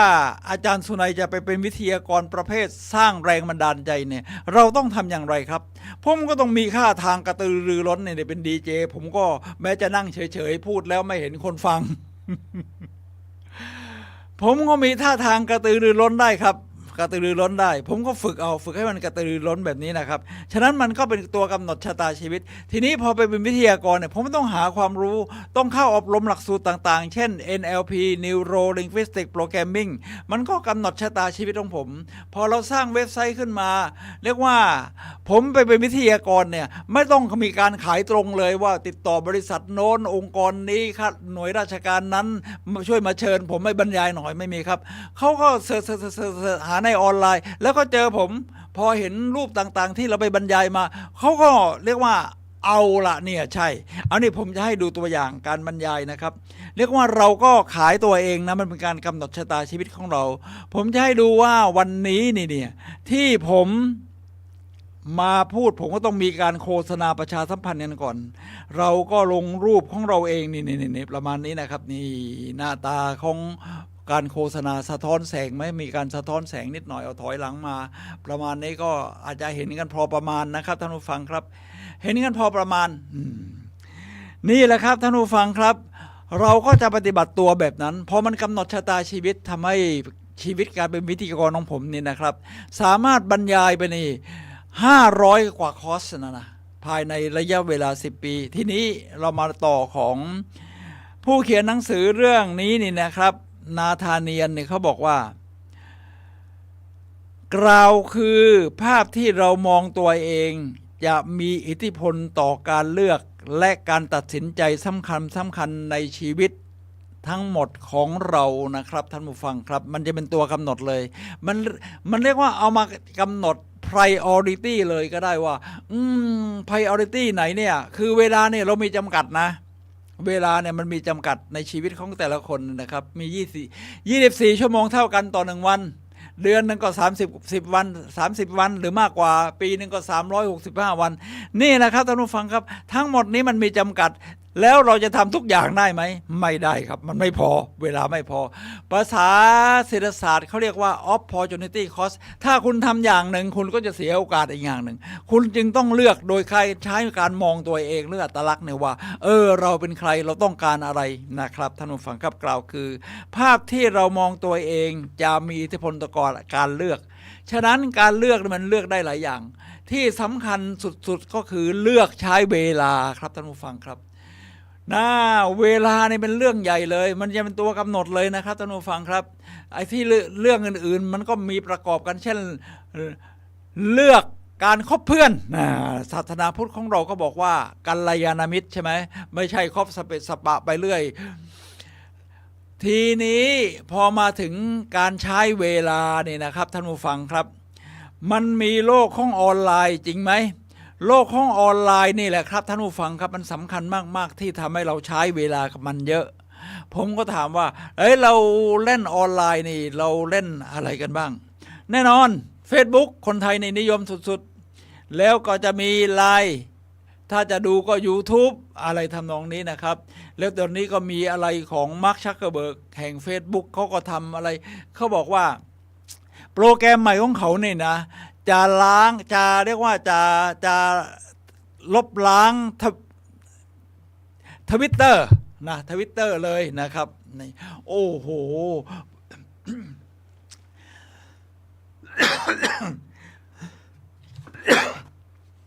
ผมว่ามันน่าสนใจนะฉะนั้นมันก็มีการเรียกว่าเอา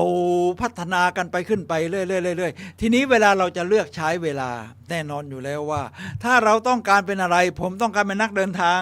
ผมก็จะดูอะไรล่ะครับผมก็จะดู YouTube เช่นผมกำลังจะไปเที่ยวนิวซีแลนด์นี่ผมก็ต้องดู YouTube ใช้เวลาเนี่ยดู YouTube ว่านิวซีแลนด์นี่เขาเที่ยวกันตรงไหนบ้างไปเมืองที่นิวซีแลนด์ที่เกาะใต้เอาเขาไปเมืองไหนที่เป็นยอดฮิตเมืองควีนส์ทาวน์เราก็ดูว่าควีนส์ทาวน์มันมีอะไรน่าดูน่าเที่ยวอะไรทำนองนี้นี่คือกล่าวคือภาพที่เรามองตัวเองจะมีอิทธิพลต่อการเลือกนะครับท่านผู้ฟังครับนี่ผมยกตัวอย่างแบบง่ายๆแต่ที่มันซับซ้อนกว่านี้มันก็จะมีอีกเยอะและการตัดสินใจสำคัญทั้งหมดของเรานะมันจึงมากำหนดรูปแบบชีวิตที่เราสร้างให้ตัวเองด้วยฉะนั้นแต่ละคนนี่ก็จะมีเส้นทางรูปแบบการใช้ชีวิตที่ไม่เหมือนกันนี่ท่านก็จะเห็นภาพแบบนี้นะครับเราตอนนี้เนี่ยเราก็จะเห็นเส้นทางของประเทศไทยที่กำลังจะก้าวหน้าแล้วก็ช่วงที่ผ่านมานี่เราก็จะเห็นว่าหุ้นก็ขึ้นมาเล็กน้อยหลังจากที่มันดิ่งลงมาเรื่อยดิ่งเลยเขาเรียกว่าเลยเขตรองรับที่มันแต่ตอนนี้มันก็ขึ้นมาเพราะอะไรครับเพราะทิศทางของบ้านเมืองเราเนี่ยมันดีขึ้นกำลังดีขึ้นเราได้ประธานสภามาเรียบร้อยแล้วจากฝั่งประชาธิปไตยเขาเรียกว่าสายประธานสภากับรองประธานสภานี่เรียกว่ารวมศาสนานะเราเป็นศาสนาพุทธเราก็ไม่ได้ลบหลู่ศาสนาอื่นๆเรียกว่าเราก็ยอมรับในความแตกต่างของศาสนาฉะนั้นในกลุ่มประธานสภาและรองก็มี3ศาสนาเลยที่เป็นศาสนาหลักๆในเมืองไทยคือประธานเป็นศาสนาอิสลามรองประธานเป็นศาสนาคริสต์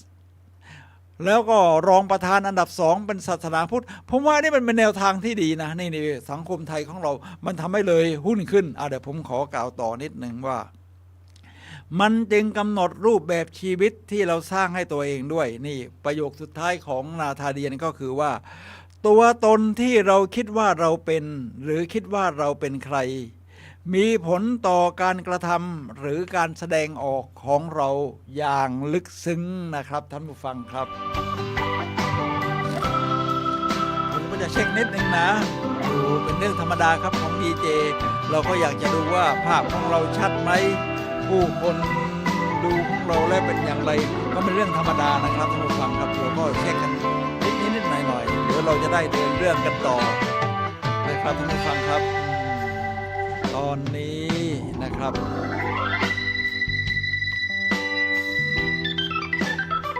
ท่านผู้ฟังครับเดี๋ยวเราจะเดินเรื่องกันต่อนะครับทีนี้ผมจะพูดถึงในแนววิชาการอีกสักนิดหนึ่งในเรื่องของปฏิกิริยาบานัมหรือเรียกว่าบานัมเอฟเฟกต์หรือฟอเรอร์เอฟเฟกต์คนเรามักได้รับอิทธิพลจากสัญญาณภายนอกจนทำให้การรับรู้ของเราผิดเพี้ยนไปหมายถึงว่ายิ่งมีสื่อออนไลน์อะไรเนี่ยก็เข้ามามากฉะนั้นไอ้สิ่งที่อยู่ในตัวตนของเราเนี่ยสำคัญมากๆนะครับท่านผู้ฟังครับคิดไปว่าสิ่งที่คนทั่วไปบรรยายบุคลิกของเราคือตัวตนของเราเรียกว่าตัวตนของเรานี่มี2รูปแบบนะคือตัวตนที่สังคมเขามอบให้แต่มันก็ไม่ใช่ความจริงทั้งหมดหรือแทบไม่เป็นความจริงเลยตัวตนที่จริงๆของเราคือภาพที่เรามองตัวเองครับท่านผู้ฟังครับเหมือนกับนิทานแฮร์รี่กับแจ็คต้องปีนขึ้นไปล้างภายในปล่องภูเขาผมก็เล่าให้ฟังนิดนึงนะครับของก็ข้ามไปเลยก็ได้ นิทานปล่องภูเขาไฟเพราะคนหนึ่งปีนเข้าไปล้างปล่องภูเขาไฟอีกคนหนึ่ง มาเห็นเขาบอกว่าเปื้อนแต่ตัวเขาบอกว่าไม่เปื้อนอะไรตรงนี้นะผมจะพูดถึงภาพยนตร์อีกสักเรื่องหนึ่งนะครับท่านผู้ฟังครับ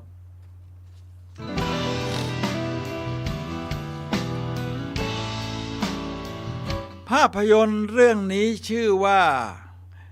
Made in Manhattan เมดนี่ก็คือคล้ายๆแม่บ้านนะแม่บ้านหรือคนรับใช้ไหมคนรับใช้อ่ะคนรับใช้ในบ้านคนใช้ในบ้านภาพยนตร์เรื่องนี้หน้าตาก็จะเป็นอย่างนี้นะครับนี่ถ้าหาดูได้นะภาพยนตร์เรื่องนี้สอนใจมากนะครับนางเอกนี่นะครับท่านผู้ฟังครับภาพบนนางเอกนี่จบปริญญาตรีนะจบปริญญาตรีแต่ว่าอยากทำงานแม่บ้านเพราะว่ามีจิตใจที่รักเด็กว่างั้นเถอะ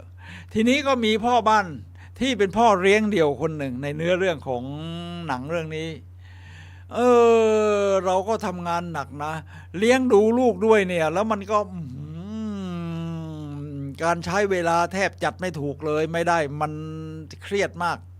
ก็จะไปหาแม่บ้านนี่นอกจากทำความสะอาดแล้วเนี่ยนะจะต้องมาดูแลลูกเราด้วยแต่ลูกเรานี่มันเกเรมากโอ้โหสุดเบี่ยงเลยแล้วจะแม่บ้านมาอยู่ได้นี่ไม่กี่วันนะครับขอลาออกกันหมดเพราะว่าลูกชายแกเกเรมากลูกชายคนเล็กเนี่ยนะมันก็มีอยู่คนเดียวทีนี้นางเอกไปสมัครโอ้โหแทบอยากจะลาออกเหมือนกันครับแต่ใช้จิตใจของความอดทนทีนี้ในหนังเรื่องนี้เนี่ยมันสอนอะไรเราครับเกี่ยวกับอัตลักษณ์ในนี้บอกว่าบางครั้งเราก็ถูกบังคับให้ออกไปเพื่อค้นหาตัวเองนะครับหัวหน้าลาออกหลังจากมีเรื่องในการทำงานล้มเหลวมีเรื่องในการทำงานล้มเหลวเพราะบางทีนี่เวลาเราจะดูภาพตัวเองเนี่ยนะครับเราต้องออกมาห่างๆเพราะถ้าเรายังอยู่ในกรอบอยู่นี่นะมันก็เหมือนกับวนอยู่นั่นแหละในน้ำอ่างน้ำที่มองไม่เห็นตัวเองมันต้องถอยออกมาทีนี้ถ้าเราอยากเห็นตัวเองเขาก็มีแบบนี้เลยนะครับผมเห็นเด็กที่เขาไปเรียนต่างประเทศหรือว่าซัมเมอร์ไปต่างประเทศเอาชีวิตที่ว่าเอาไปได้นะเขาก็จะรู้สึกว่ามันออกจากคัมฟอร์ตโซนมันออกจากเขตแห่งความสบายไปพอไปต่างประเทศปั๊บมันก็ต้องช่วยตัวเองทุกอย่างบางทีเราก็ต้องถอยห่างออกมาสิ่งที่เคยชินมันก็เลยจะทำให้ค้นพบตัวเองแบบนางเอกเขาบอกว่าเขาต้องการออกจากความเคยชินภายในบ้านของตัวเองที่เห็นแม้จะจบปริญญาตรีแล้วพ่อแม่ก็ยังเห็นว่าเขาเป็นคนหนูอยู่เขาเลยต้องออกไปทำงาน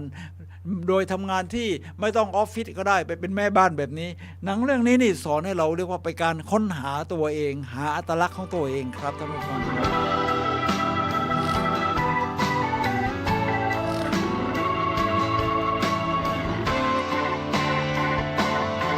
ทีนี้ผมก็จะมีนักจิตวิทยาอีกคนหนึ่งนะครับเรียกว่าจุดมุ่งหมายของชีวิตนี่มันสำคัญกับอัตลักษณ์คือภาพที่เรามองตัวเองนะจุดมุ่งหมายของชีวิตก็คือ life purpose ว่าเราเกิดมานี่เราต้องการอะไรนักจิตวิทยาอีกคนหนึ่งครับที่สำคัญมากก็คืออี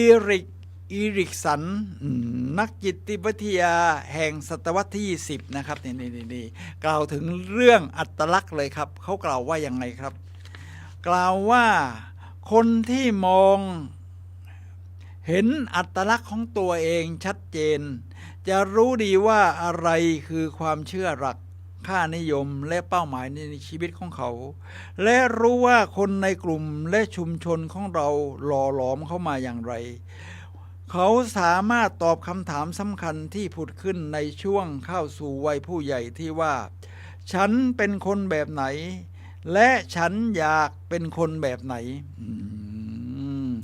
การเห็นภาพอัตลักษณ์ตัวเองคือเห็นมองภาพเราว่าเราเป็นใครมันผสมกับความเชื่ออยู่ด้วยนะทีนี้ในนี้บอกว่าฉันเป็นคนแบบไหนก็บอกว่าฉันเป็นคนซื่อตรงฉันเป็นคนเชื่อมั่นฉันเป็นคนมีศักยภาพนี่แล้วฉันอยากเป็นคนแบบไหนที่ยังไม่ได้เป็นฉันเป็นคนที่จะต้องมุ่งมั่นในนี้บอกต่อว่าแต่ถึงอย่างนั้นอัตลักษณ์ไม่ใช่สิ่งที่เป็นสิ่งแน่นอนตายตัวนะครับท่านผู้ฟังครับในทุกช่วงวันเขาต้องเจอคำถามนี้ไปตลอดและกว่าจะถึงบั้นปลายชีวิต อาจไม่ใช่คำถาม แต่แค่ว่า ฉันอยากเป็นคนแบบไหน แต่อาจจะเป็นที่ผ่านมาฉันเป็นคนแบบไหน และฉันพอใจกับมันไหม เอาล่ะครับ ทีนี้ ผมนี่ถือว่าเป็นคนสูงวัยแล้วนะครับท่านผู้ฟังครับ แล้วสังคมเมืองไทยต่อไปก็จะเป็นสังคมของผู้สูงวัยละเราผ่านมาถึงตรงนี้สำหรับตัวผมเองผ่านมาถึงตรงนี้นี่นะครับ ผมก็จะบอกว่าแล้วที่ผ่านมาเนี่ยผมเป็นคนแบบไหนล่ะผมมองอัตลักษณ์ตัวเองที่ผ่านมาผมเป็นคนซื่อสัตย์กับตัวเองไหมผมเป็นคนที่เชื่อถือในตัวเองไหมผมเป็นคนเชื่อมั่นในตัวเองไหมผมอุดมไปด้วยหลักการไหมผมเป็นคน flexible หรือเปล่าผมเป็นคนยืดหยุ่นแต่เป้าหมายยังอยู่เหมือนเดิมไหมและผมพอใจกับมันหรือเปล่าท่านผู้ฟังครับสิ่งที่เกิดขึ้นแล้วดีเสมอครับท่านผู้ฟังครับนี่เป็นหลักการของผมนะว่าสิ่งที่เกิดขึ้นแล้วดีเสมอฉะนั้นที่ผ่านมาในชีวิตของผมเนี่ยมันยอดเยี่ยมทั้งที่ประสบความสำเร็จอย่างยิ่งใหญ่ทั้งที่มีล้มลุกคลุกคลานหัวเข่าถลอกปอกเปิกมันก็สลับกันไปกันมาแบบนี้ครับแต่ละครั้งแต่ละจุดที่รุ่งเรืองสุดๆที่เราก็หกล้มบ้างมันสร้างความพอใจให้กับชีวิตของเราว่าเราได้เรียนรู้เราได้รู้จักการถึงการประสบความสำเร็จแบบสูงอะไรทำนองนี้ท่านผู้ฟังครับถึงตอนนี้เดี๋ยวเราจะต้องย้อนหามองไปที่ตัวเองเดี๋ยวผมจะมีในตอนท้ายโดยการมีคำถามนี่นะครับ6คำถามด้วยกัน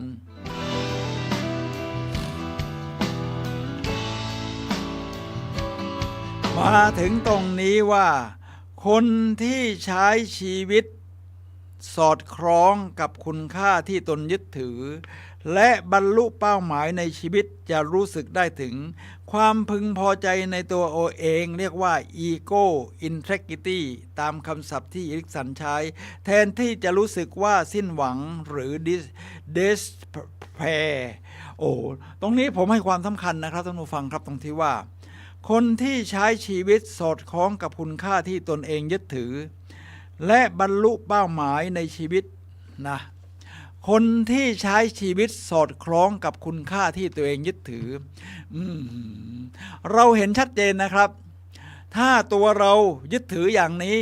เราจะมุ่งเข้าไปอย่างไรพอเป็นกลุ่มเป็นคณะจะเป็นอย่างไรผมจะวิเคราะห์ในภาพใหญ่สถานการณ์ที่เป็นอยู่ตอนนี้ที่ผ่านมานี่นะครับผมเป็นคนปักใต้สมัยก่อนนี่ปักใต้พ่อแม่ผมอะไรนี่เขาก็จะเลือกพรรคประชาธิปัตย์กันจริงไหมครับคนปักใต้แร่งตายรายแร่งตายได้นี่นะครับเขาจะเลือกประชาธิปัตย์ทีนี้ก็จะดูว่าอุดมการณ์ของประชาธิปัตย์ในสมัยนั้นเป็นอย่างไรครับอุดมการณ์ของเขาคือยึดมั่นในหลักการเป็นประชาธิปไตยแต่ทีนี้คุณค่าที่ประชาธิปัตย์ยึดถือ เมื่อปี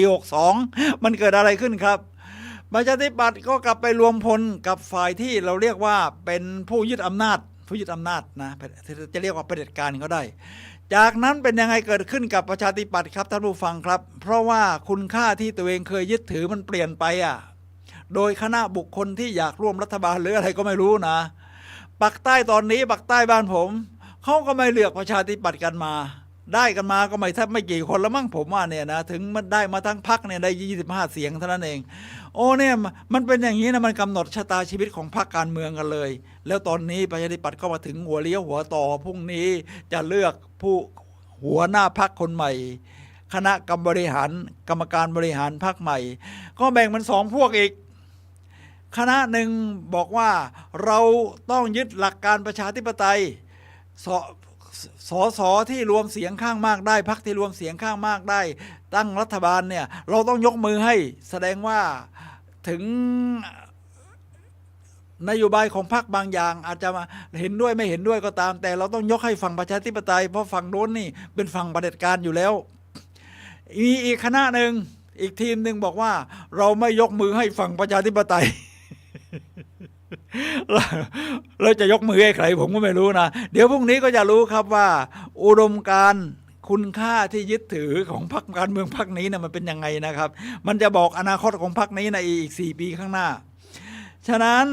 จะรู้สึกพอใจกับตัวเองหรือสิ้นหวังนี่ผมว่าเดี๋ยวดูกันต่อไปสิ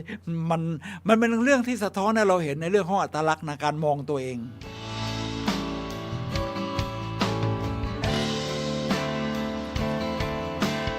านผู้ฟังครับขณะนี้ท่านกำลังรับฟังรายการพลังแห่งชีวิตรายการเพื่อการสร้างแรงบันดาลใจโดย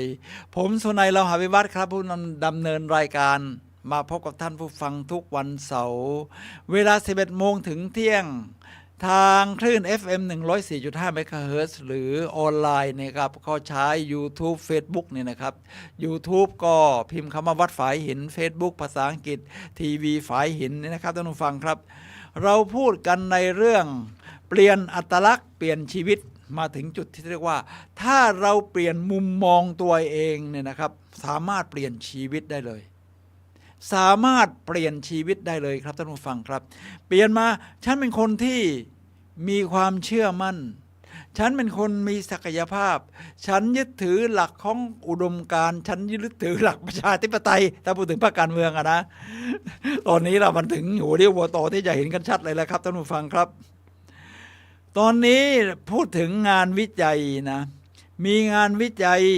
ที่ A&M Texas University ที่สหรัฐอเมริกาที่ได้พิจารณาความสัมพันธ์ระหว่างอัตลักษณ์กับจุดมุ่งหมายและพบว่าการรู้จักตัวเองเนี่ยเป็นตัวชี้วัดที่สำคัญที่สุดอย่างหนึ่งที่จะบ่งบอกว่าคนคนนี้ใช้ชีวิตอย่างมีความหมายหรือไม่นะครับฉะนั้นการใช้ชีวิตอย่างมีความหมายนี่มันสำคัญมากครับว่าฉันเกิดมาฉันจะใช้ชีวิตอย่างมีความหมายได้อย่างไรมีรีเบคก้าชลีเกลนักจิตวิทยาซึ่งเขามีหัวข้อที่เขาเขียนคือ 10 Identify Research นะครับคือแหล่งกำเนิดความหมายร่วมกันในวัฒนธรรมของเรากำลังลดลงเรื่อยๆเพราะฉะนั้นคนจึงต้องหันมามองตัวเองจากภายในเพื่อที่จะหาวิธีใช้ชีวิตอย่างดีที่สุดการรู้จักตัวตนที่แท้จริงเป็นก้าวแรกของการเดินทางก็คือการอัตลักษณ์นะครับเราจะได้รู้จักตัวตนที่แท้จริงเดี๋ยวผมจะมาถึงคำถามนะครับที่เตรียมมาเนี่ยนะครับคำถามนี้นี่เขาจัดขึ้นโดยกูรูนะโดยกูรูซึ่งมีทั้งหมด5คำถามด้วยกันเดี๋ยวเป็นคำถามประเภทเปลี่ยนชีวิตกันเลยใน5คำถามนี้รวมถึงอัตลักษณ์ที่ถ้าเราอยากจะเปลี่ยนชีวิตให้มันยอดเยี่ยมยิ่งขึ้นนี่นะครับท่านผู้ฟังครับหรือมันยอดเยี่ยมอยู่แล้วแต่ทำให้มันยอดเยี่ยมยิ่งขึ้นไปอีก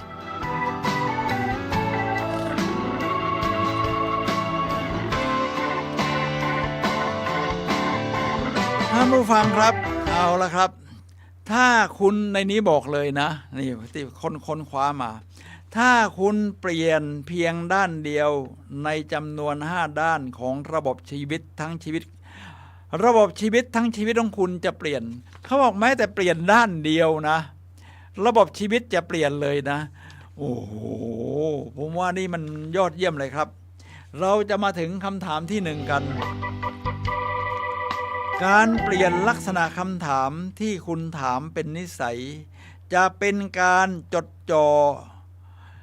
จะเปลี่ยนการจดจ่อของคุณและเปลี่ยนชีวิตของคุณโอ้ผม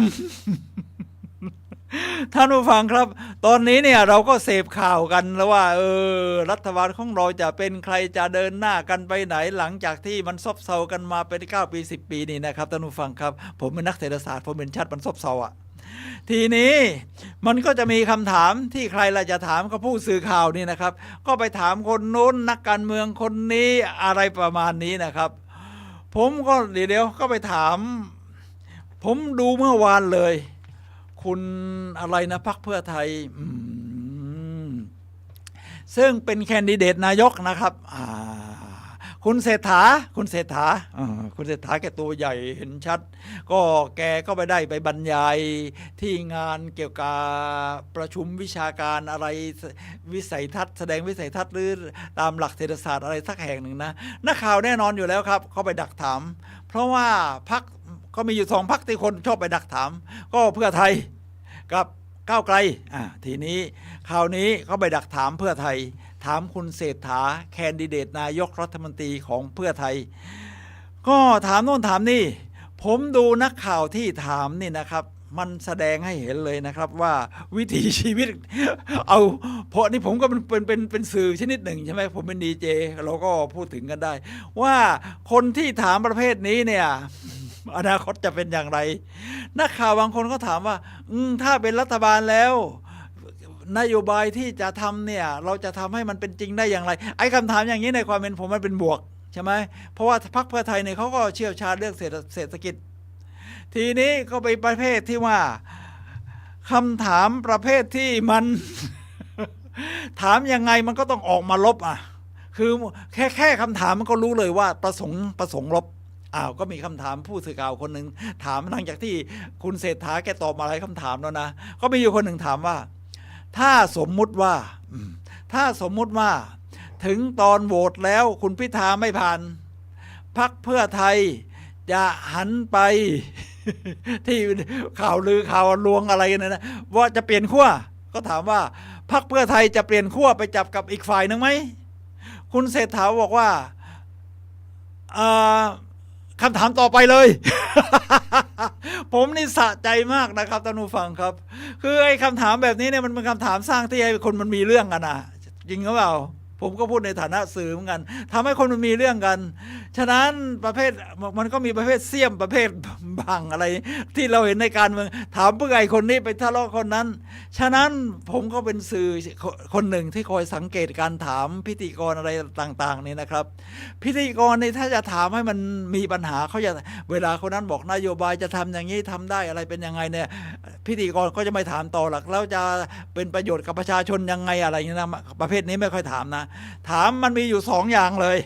ผมจับประเด็นได้หลังจากที่ปกติผมไม่ค่อยดูข่าวแต่เรื่องจากว่าการเมืองเราก็อยากจะดูว่าพรรคที่เราเลือกจะได้เป็นรัฐบาลไหม เราก็คอยเสพดูข่าวต่างๆมันมีอยู่2 คำถามครับที่พิธีกรจะถามเพื่อในความเป็นผมให้มันเกิดประเด็นคำถามชนิดที่1ฟังให้ดีนะครับคำถามชนิดที่1ถ้าหรือสมมุติว่าเช่นบอกว่าถ้าโหวตคุณพิธาครั้งที่1ไม่ผ่านครั้งที่2ไม่ผ่านครั้งที่3ไม่ผ่านถ้า คือถ้านี่หมายความว่ามันไม่ผ่านแต่มันจะผ่านหรือไม่ผ่านก็ไม่รู้ใช่ไหมครับคุณณัฐวุฒิใสเกลือแห่งพรรคเพื่อไทยนะครับบอกว่าผมเป็นคนสายตาสั้นแล้วผมก็ไม่คิดว่ามันจะไปถึงท่าตรงนั้นแล้วไอ้สมมุติฐานต่างๆที่นักผู้สื่อข่าวชอบถามกันเนี่ยมันไม่น่าจะไปถึงตรงนั้นท่านผู้ฟังครับมันก็มีการบอกเหตุอยู่แล้วว่าโหวตทีเดียวก็ผ่านจริงไหมครับเพราะว่านักวิชาการหลายต่อหลายคนเลยรู้ยืนยันว่าโหวตครั้งเดียวก็ผ่านนี่นะครับท่านผู้ฟังครับฉะนั้นชนิดคำถามชนิดที่1นะจับประเด็นได้เลยเวลาเราดูโทรทัศน์เนี่ยมันจะได้ไม่ขุ่นเคืองใจ ถ้ามันก็ถามถ้าหรือผู้สื่อข่าวที่ถือไมค์ไปเที่ยวไปถามคนโน้นคนนี้ถ้าคำถามที่2มีคนพูดว่าหรือแหล่งข่าวพูดว่าแหล่งข่าวคือใครก็ไม่รู้ มีคนพูดว่าได้คนนั้นคือใครก็ไม่บอกอีกไม่รู้คือใครมีคนพูดว่าเหมือนว่าพูดว่าคุณจะเปลี่ยนใจคุณจะอย่างง้นคุณจะอย่างนี้นี่นะครับท่านผู้ฟังครับฉะนั้นอันนี้เอามาดูแล้วก็ใช้สอนใจเราเองเลยว่าถ้าเราเปลี่ยนคำถามเนี่ยเปลี่ยนคำถามมันจะเป็นการสร้างสรรค์ชีวิตในเชิงเป้าหมายคุณค่าของชีวิตเลยถ้าเราถามว่าถ้าไอ้ที่พี่ยาเนี่ยพี่ยาเสพติดมันมีแหล่งตรงไหนถึงเราไม่เสพแต่เราอยากรู้มันก็จะมีแหล่งเสพยาเสพติดนี่ออกมาเต็มไปหมดเลยแต่ถ้าถามว่าหนังสือดีๆเล่มไหนที่มันน่าอ่านล่ะหาซื้อได้ที่ไหนมันก็จะออกมาเต็มเลยร้านนายอินร้านC1ร้านอะไรศูนย์หนังสืออะไรศูนย์หนังสือจุฬาธรรมศาสตร์เกษตรศาสตร์นี่นะครับท่านผู้ฟังครับมันอยู่ที่คำถามนะคำถามนี่เปลี่ยนชีวิตได้ครับท่านผู้ฟังครับ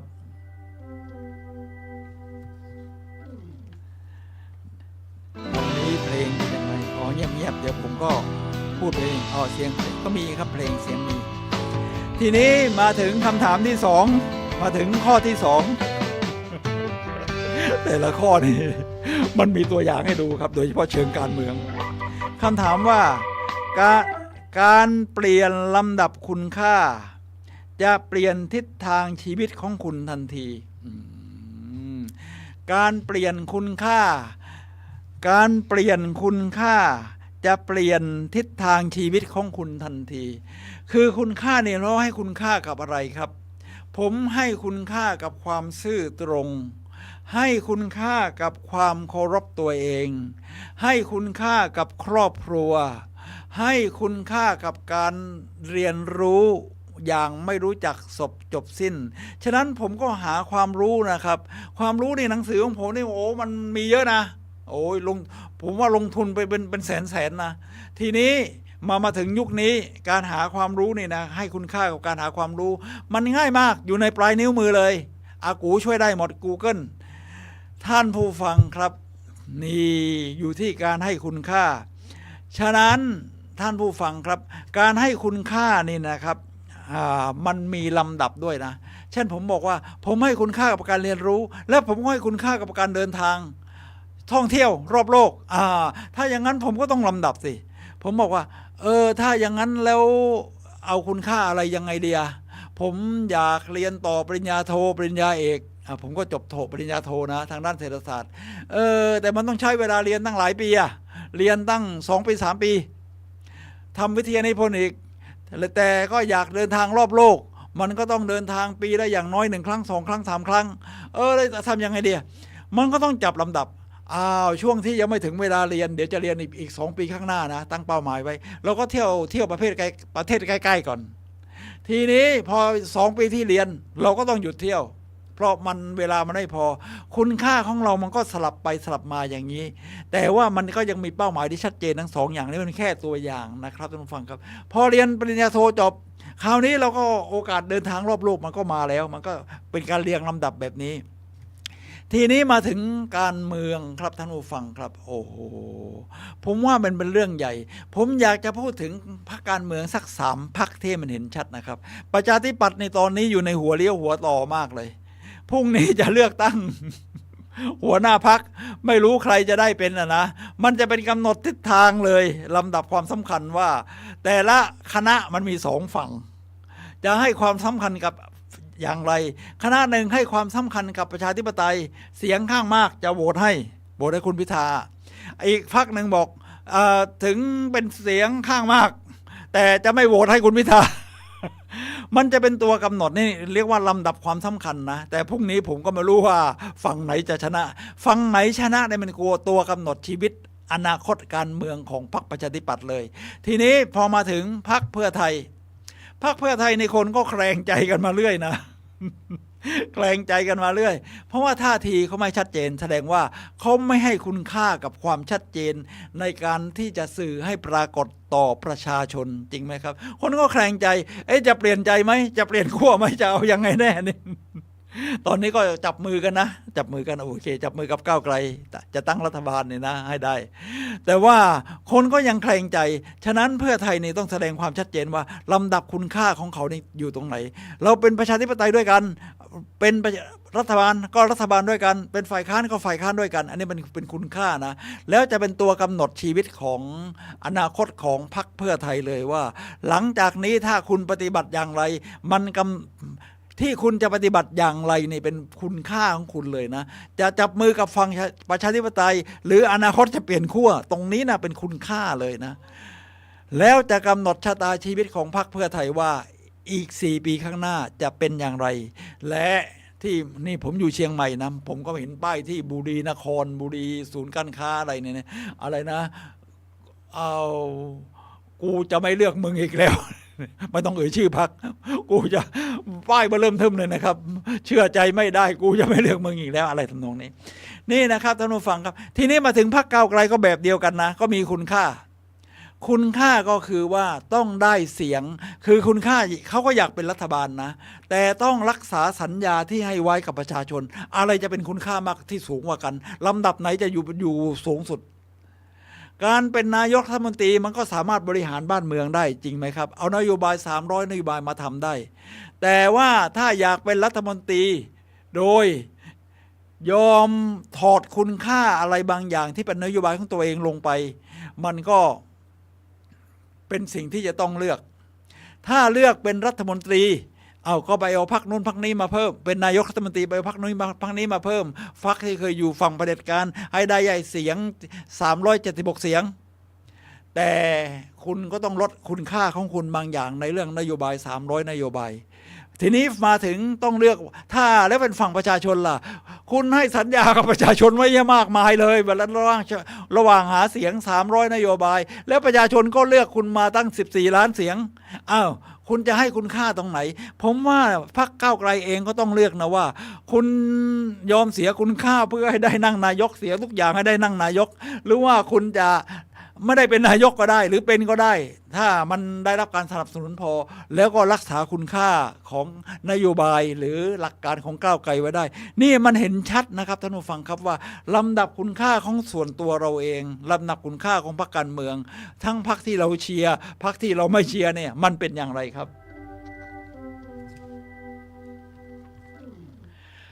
ท่านผู้ฟังครับขณะนี้ท่านกำลังรับฟังรายการพลังแห่งชีวิตนะครับรายการเพื่อการสร้างแรงบันดาลใจโดยผมสุนัย เหล่าหาวิวัฒน์ครับมาพบกับท่านผู้ฟังทุกวันเสาร์เวลา 11 โมงถึงเที่ยงช่วงนี้เป็นช่วงห้องคำถามนะครับ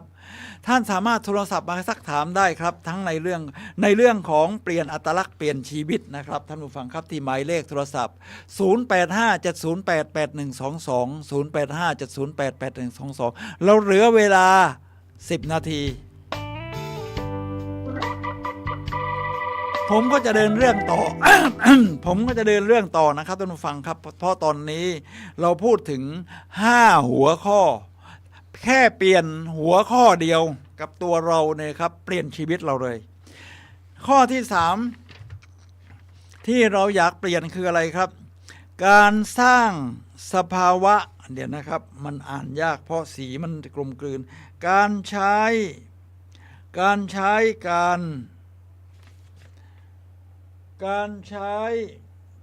ยที่เป็นพลังการใช้กายที่เป็นพลังเป็นภาษา NLP อยู่แล้วและอุดมด้วยขุมพลังของคุณจะเปลี่ยนลักษณะที่คุณคิดและรู้สึกสิ่งนี้เพียงสิ่งเดียวสามารถเปลี่ยนอัตลักษณ์เฉพาะของคุณได้เอาเรามาพูดถึงอัตลักษณ์ส่วนตัวก่อนนะของเราเองเนี่ยนะครับภาษากายนี่เป็นลักษณะใหญ่ของ NLP หรือ Neuro Linguistic Programmingคือภาษาที่ใช้กำหนดที่เราสื่อสารกับตัวเองการสื่อสารกับตัวเองเนี่ยมันมีทั้งภาษาที่เป็นคำพูดนะครับท่านผู้ฟังครับภาษาที่เป็นสายตาเห็นภาษาที่เป็นกายภาษากายที่เราแสดงออกอะไรมีน้ำหนักมากที่สุดครับภาษากายครับท่านผู้ฟังครับ 55% ภาษากายที่เราสื่อตัวเองภาษากายที่เราสื่อตัวเองเช่นฉันหงอฉันหมดอะไรฉันสิ้นหวังแน่คุณก็ต้องทำท่าแบบนี้จริงไหมครับภาษากายคุณก็จะเป็นแบบนี้แต่ถ้าฉันเชื่อมันฉันมีพลังฉันทำได้ภาษากายของคุณก็จะเป็นอีกอย่างหนึ่งฉะนั้นการทรงภาษากายของคุณเนี่ยจึงเป็นสิ่งสำคัญครับเรามาสร้างได้ครับเช่นเวลาผมเป็นดีเจผมก็ฝึกให้นั่งตัวตรงหน้ายิ้มประมาณนี้ยิ้มประมาณนี้ยิ้มประมาณนี้เชื่อมั่นพูดน้ำเสียงแข็งทั้งผสมนิ่มนวลบ้างบางทีก็แข็งบ้างสลับกันไปแบบนี้ท่านผู้ฟังก็สามารถไปฝึกได้ครับว่าเราตื่นเช้าขึ้นมาฉันเชื่อมันฉันมีพลังฉันทำได้เราก็ทำได้ที่หน้ากระจกเราก็จะมีความเชื่อมั่นในตัวเองเปลี่ยนอัตลักษณ์ของชีวิตเวลาเชื่อมั่นฉันอยากจะเรียนหนังสือเก่งฉันก็เชื่อฉันเรียนได้เพราะฉันเชื่อมั่นในตัวเองฉันอยากจะทำงานให้ดีฉันก็เชื่อมั่นเพราะฉันเชื่อมั่นในตัวเองอะไรทำนองนี้ท่านผู้ฟังครับมันเปลี่ยนชีวิตได้เลยทีนี้เรามาดูนักการเมืองนะครับท่านผู้ฟังครับ เพราะมันอยู่ในเรื่องหัวเดียวหัวต่อนะเพราะรัฐบาลไม่รู้จะเป็นใครอะเรามาดูของแต่ละพรรคนี่นะแต่ละพรรคถ้าแต่ละพรรคนี่เอาทางฝั่งเพื่อไทยหมอชลน่านก็โอเคนะก็โอเคผมว่ามาพูดฝั่งที่เห็นชัดดีกว่าฝั่งก้าวไกลคุณพิธานี่เวลาพูดนี่ไม่ว่าคนจะเป็นเรือนร้อยเรือนพันเรือนหมื่นนี่นะครับมันก็จะมีลักษณะที่ผสมความนิ่มนวลความเข้มแข็งลักษณะของการสื่อสารที่เป็นผู้นำจริงไหมครับท่านผู้ฟังครับอย่างวันนี้จะไปที่นครราชสีมาตอนเย็นแล้วก็พรุ่งนี้นอกจากไปสุพรรณตอนเที่ยง พรุ่งนี้วันอาทิตย์ก็จะไปพูดที่กรุงเทพเลยละที่ World Trade Center มั้ง World Trade Center เขาก็จะมีลักษณะของเขาที่เป็นภาษากายนะที่ทำความเชื่อมั่นว่าไงโคราชทำนองนี้นะครับก็หันนี่เป็นภาษากายที่ใช้ในการสื่อสารนะครับว่าแล้วก็ท่ามันก็จะเป็นท่าเปิดหมายความว่าเปิดรับประชาชนเปิดรับความคิดเห็นนะไม่ใช่ท่าปิดกูไม่เอากับมึงกูฉะนั้นเราจะเห็นนักการเมืองที่เป็นลักษณะต่างๆนะนี่ผมก็ยกตัวอย่างคนหนึ่งส่วนตัวอย่างทางลบเราก็ไม่พูดถึงคนอื่นมาก มันก็มีให้เห็นนานๆดูในจอทีวีตอนนี้มันก็ออกมาทุกวันเลยครับท่านผู้ฟังครับเราก็ฝึกภาษากายของเราให้มันเป็นทางบวกสร้างพลังเปิดเชื่อมั่นในตัวเองเนี่ยนะครับ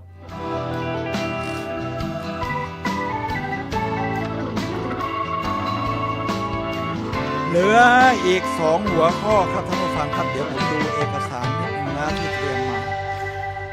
ใน2หัวข้อมาถึงข้อที่4ครับเขาบอกว่าแค่เปลี่ยนหัวข้อเดียวเปลี่ยนชีวิตอะการเปลี่ยนความเชื่อใหม่โดยรวมบางประการของคุณการติดตามให้ได้มาซึ่งการอ้างอิงจะให้วิกฤตสำหรับส่วนประกอบของประสบการณ์ใหม่ของคุณว่าเป็นอย่างไรเอาท่านผู้ฟังครับอย่างนี้ครับความเชื่อเนี่ยนะครับเป็นเรื่องใหญ่เลยความเชื่อเนี่ยนะครับความเชื่อเราเชื่ออย่างไรเนี่ยโลกเป็นอย่างนั้นเลยนะเราเชื่อว่าโลกนี้มันโคตรแย่เลยเนี่ยนะครับมันจะแย่ทันทีเลยแล้วเราบอกว่าโลกนี้มันสดใสมันยังมีทิศทางที่มีความหวังคุณก็รู้สึกว่าความหวังมันก็ไหลเต็มมาหมดไหลมาเต็มไปหมดท่านผู้ฟังครับโลกเป็นไปอย่างที่เราเชื่อครับเชื่ออย่างไรโลกเป็นอย่างนั้นทีนี้ความเชื่อโดยรวมของเราล่ะครับเราจะเปลี่ยนชีวิตเราจะเลือกข้างไหนล่ะจะเลือกว่าไอ้โลกนี่มันโคตรแย่เลยแล้วเราก็ไปประสบการณ์ที่มันแย่มารวมกันแล้วขยายมันใหญ่ขึ้น หรือเอาเรื่องที่มันยอดเยี่ยมในชีวิตนี่นะครับแล้วมันมาขยายใหญ่ขึ้นคนนั้นก็มีน้ำใจต่อเราอย่างเมื่อเช้าเนี่ยผมผ่านมานี่นะครับขับรถมาถึงสถานีนี่ช้าไปนิดนึงเพราะว่าอะไรครับเขาทางการไฟฟ้ากำลังปรับปรุงสายไฟอยู่รถก็ติดกันละนาวเลยมาจากราชพฤกษ์มาที่มหาวิทยาลัยเชียงใหม่นี่นะครับรถก็ติดกันละนาวเลยทีนี้เวลาเราเปลี่ยนเลนนี่นะครับเราเชื่อว่าเดี๋ยวถ้าเราจะเปลี่ยนมาอีกเลนหนึ่งเนื่องจากมันไปติดรถการไฟฟ้าอยู่คนที่อยู่เลนที่เราอยากจะไปเนี่ยนะที่เขาขับอยู่เนี่ยเขาต้องมีน้ำใจนะเราเชื่ออย่างนั้นนะต้องมีน้ำใจเปิดทางให้เรามันเป็นอย่างนั้นจริงๆครับพอเราเปิดไฟเลี้ยวหักหัวมันนิดเดียวเขาจอดให้เลยนะหยุดให้เราไปเลยเพราะเขาเห็นอยู่แล้วว่ายังไงไอ้คันแถวผมเนี่ยมันก็ไปไม่ได้เพราะมันติดรถการไฟฟ้านี่ครับท่านผู้ฟังครับโลกมันเป็นไปตามที่เราเชื่อครับในนี้บอกว่านี่เราก็ขอหาข้ออ้างอิงอะไรต่างๆมาประกอบท่านผู้ฟังครับเปลี่ยนความเชื่อเปลี่ยนชีวิตครับเหมือนกันแหละตอนนี้เราก็อยากได้รัฐบาลเร็วๆให้เศรษฐกิจมันเดินหน้าสักที บ้านเมืองมันสดใสหน่อยผมก็เชื่อว่าโหวตครั้งเดียวผ่านผมก็เห็นสวหลายคนนะที่ออกมาประกาศอย่างสววันชัยเนี่ยนะครับสววันชัยเนี่ยต้องนับถือเลยมีสวผู้หญิงมีหลายคนนะครับที่ออกมาพูดยกให้คุณพิธาแน่นอนเพราะเรียกว่าเชื่อถือในเรื่องของเสียงข้างมากที่ประชาชนเลือกมาอะไรทำนองนี้มันก็มีสวอยู่สัก 4-5 คนแล้วมั้งผมว่าที่ออกมาซ้ำๆอีกฝั่งหนึ่งบอกว่ายังไงก็ไม่เลือกยังไงก็ไม่เลือก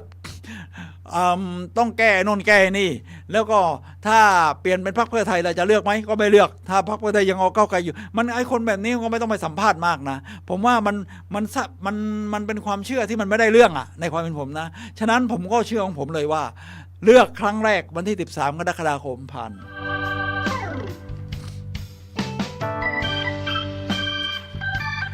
ทีนี้มาถึงข้อที่5ข้อสุดท้ายนะครับท่านผู้ฟังครับในข้อที่5บอกว่าแน่นอนว่าการตัดสินใจที่จะขยายเอกลักษณ์เฉพาะของคุณ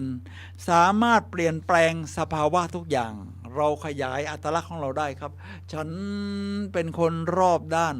ฉันเป็นคนเชื่อมั่นฉันเป็นคนใฝ่การเรียนรู้ฉันเป็นคนที่มีศักยภาพฉันเป็นคนเอื้อเฟื้อเผื่อแผ่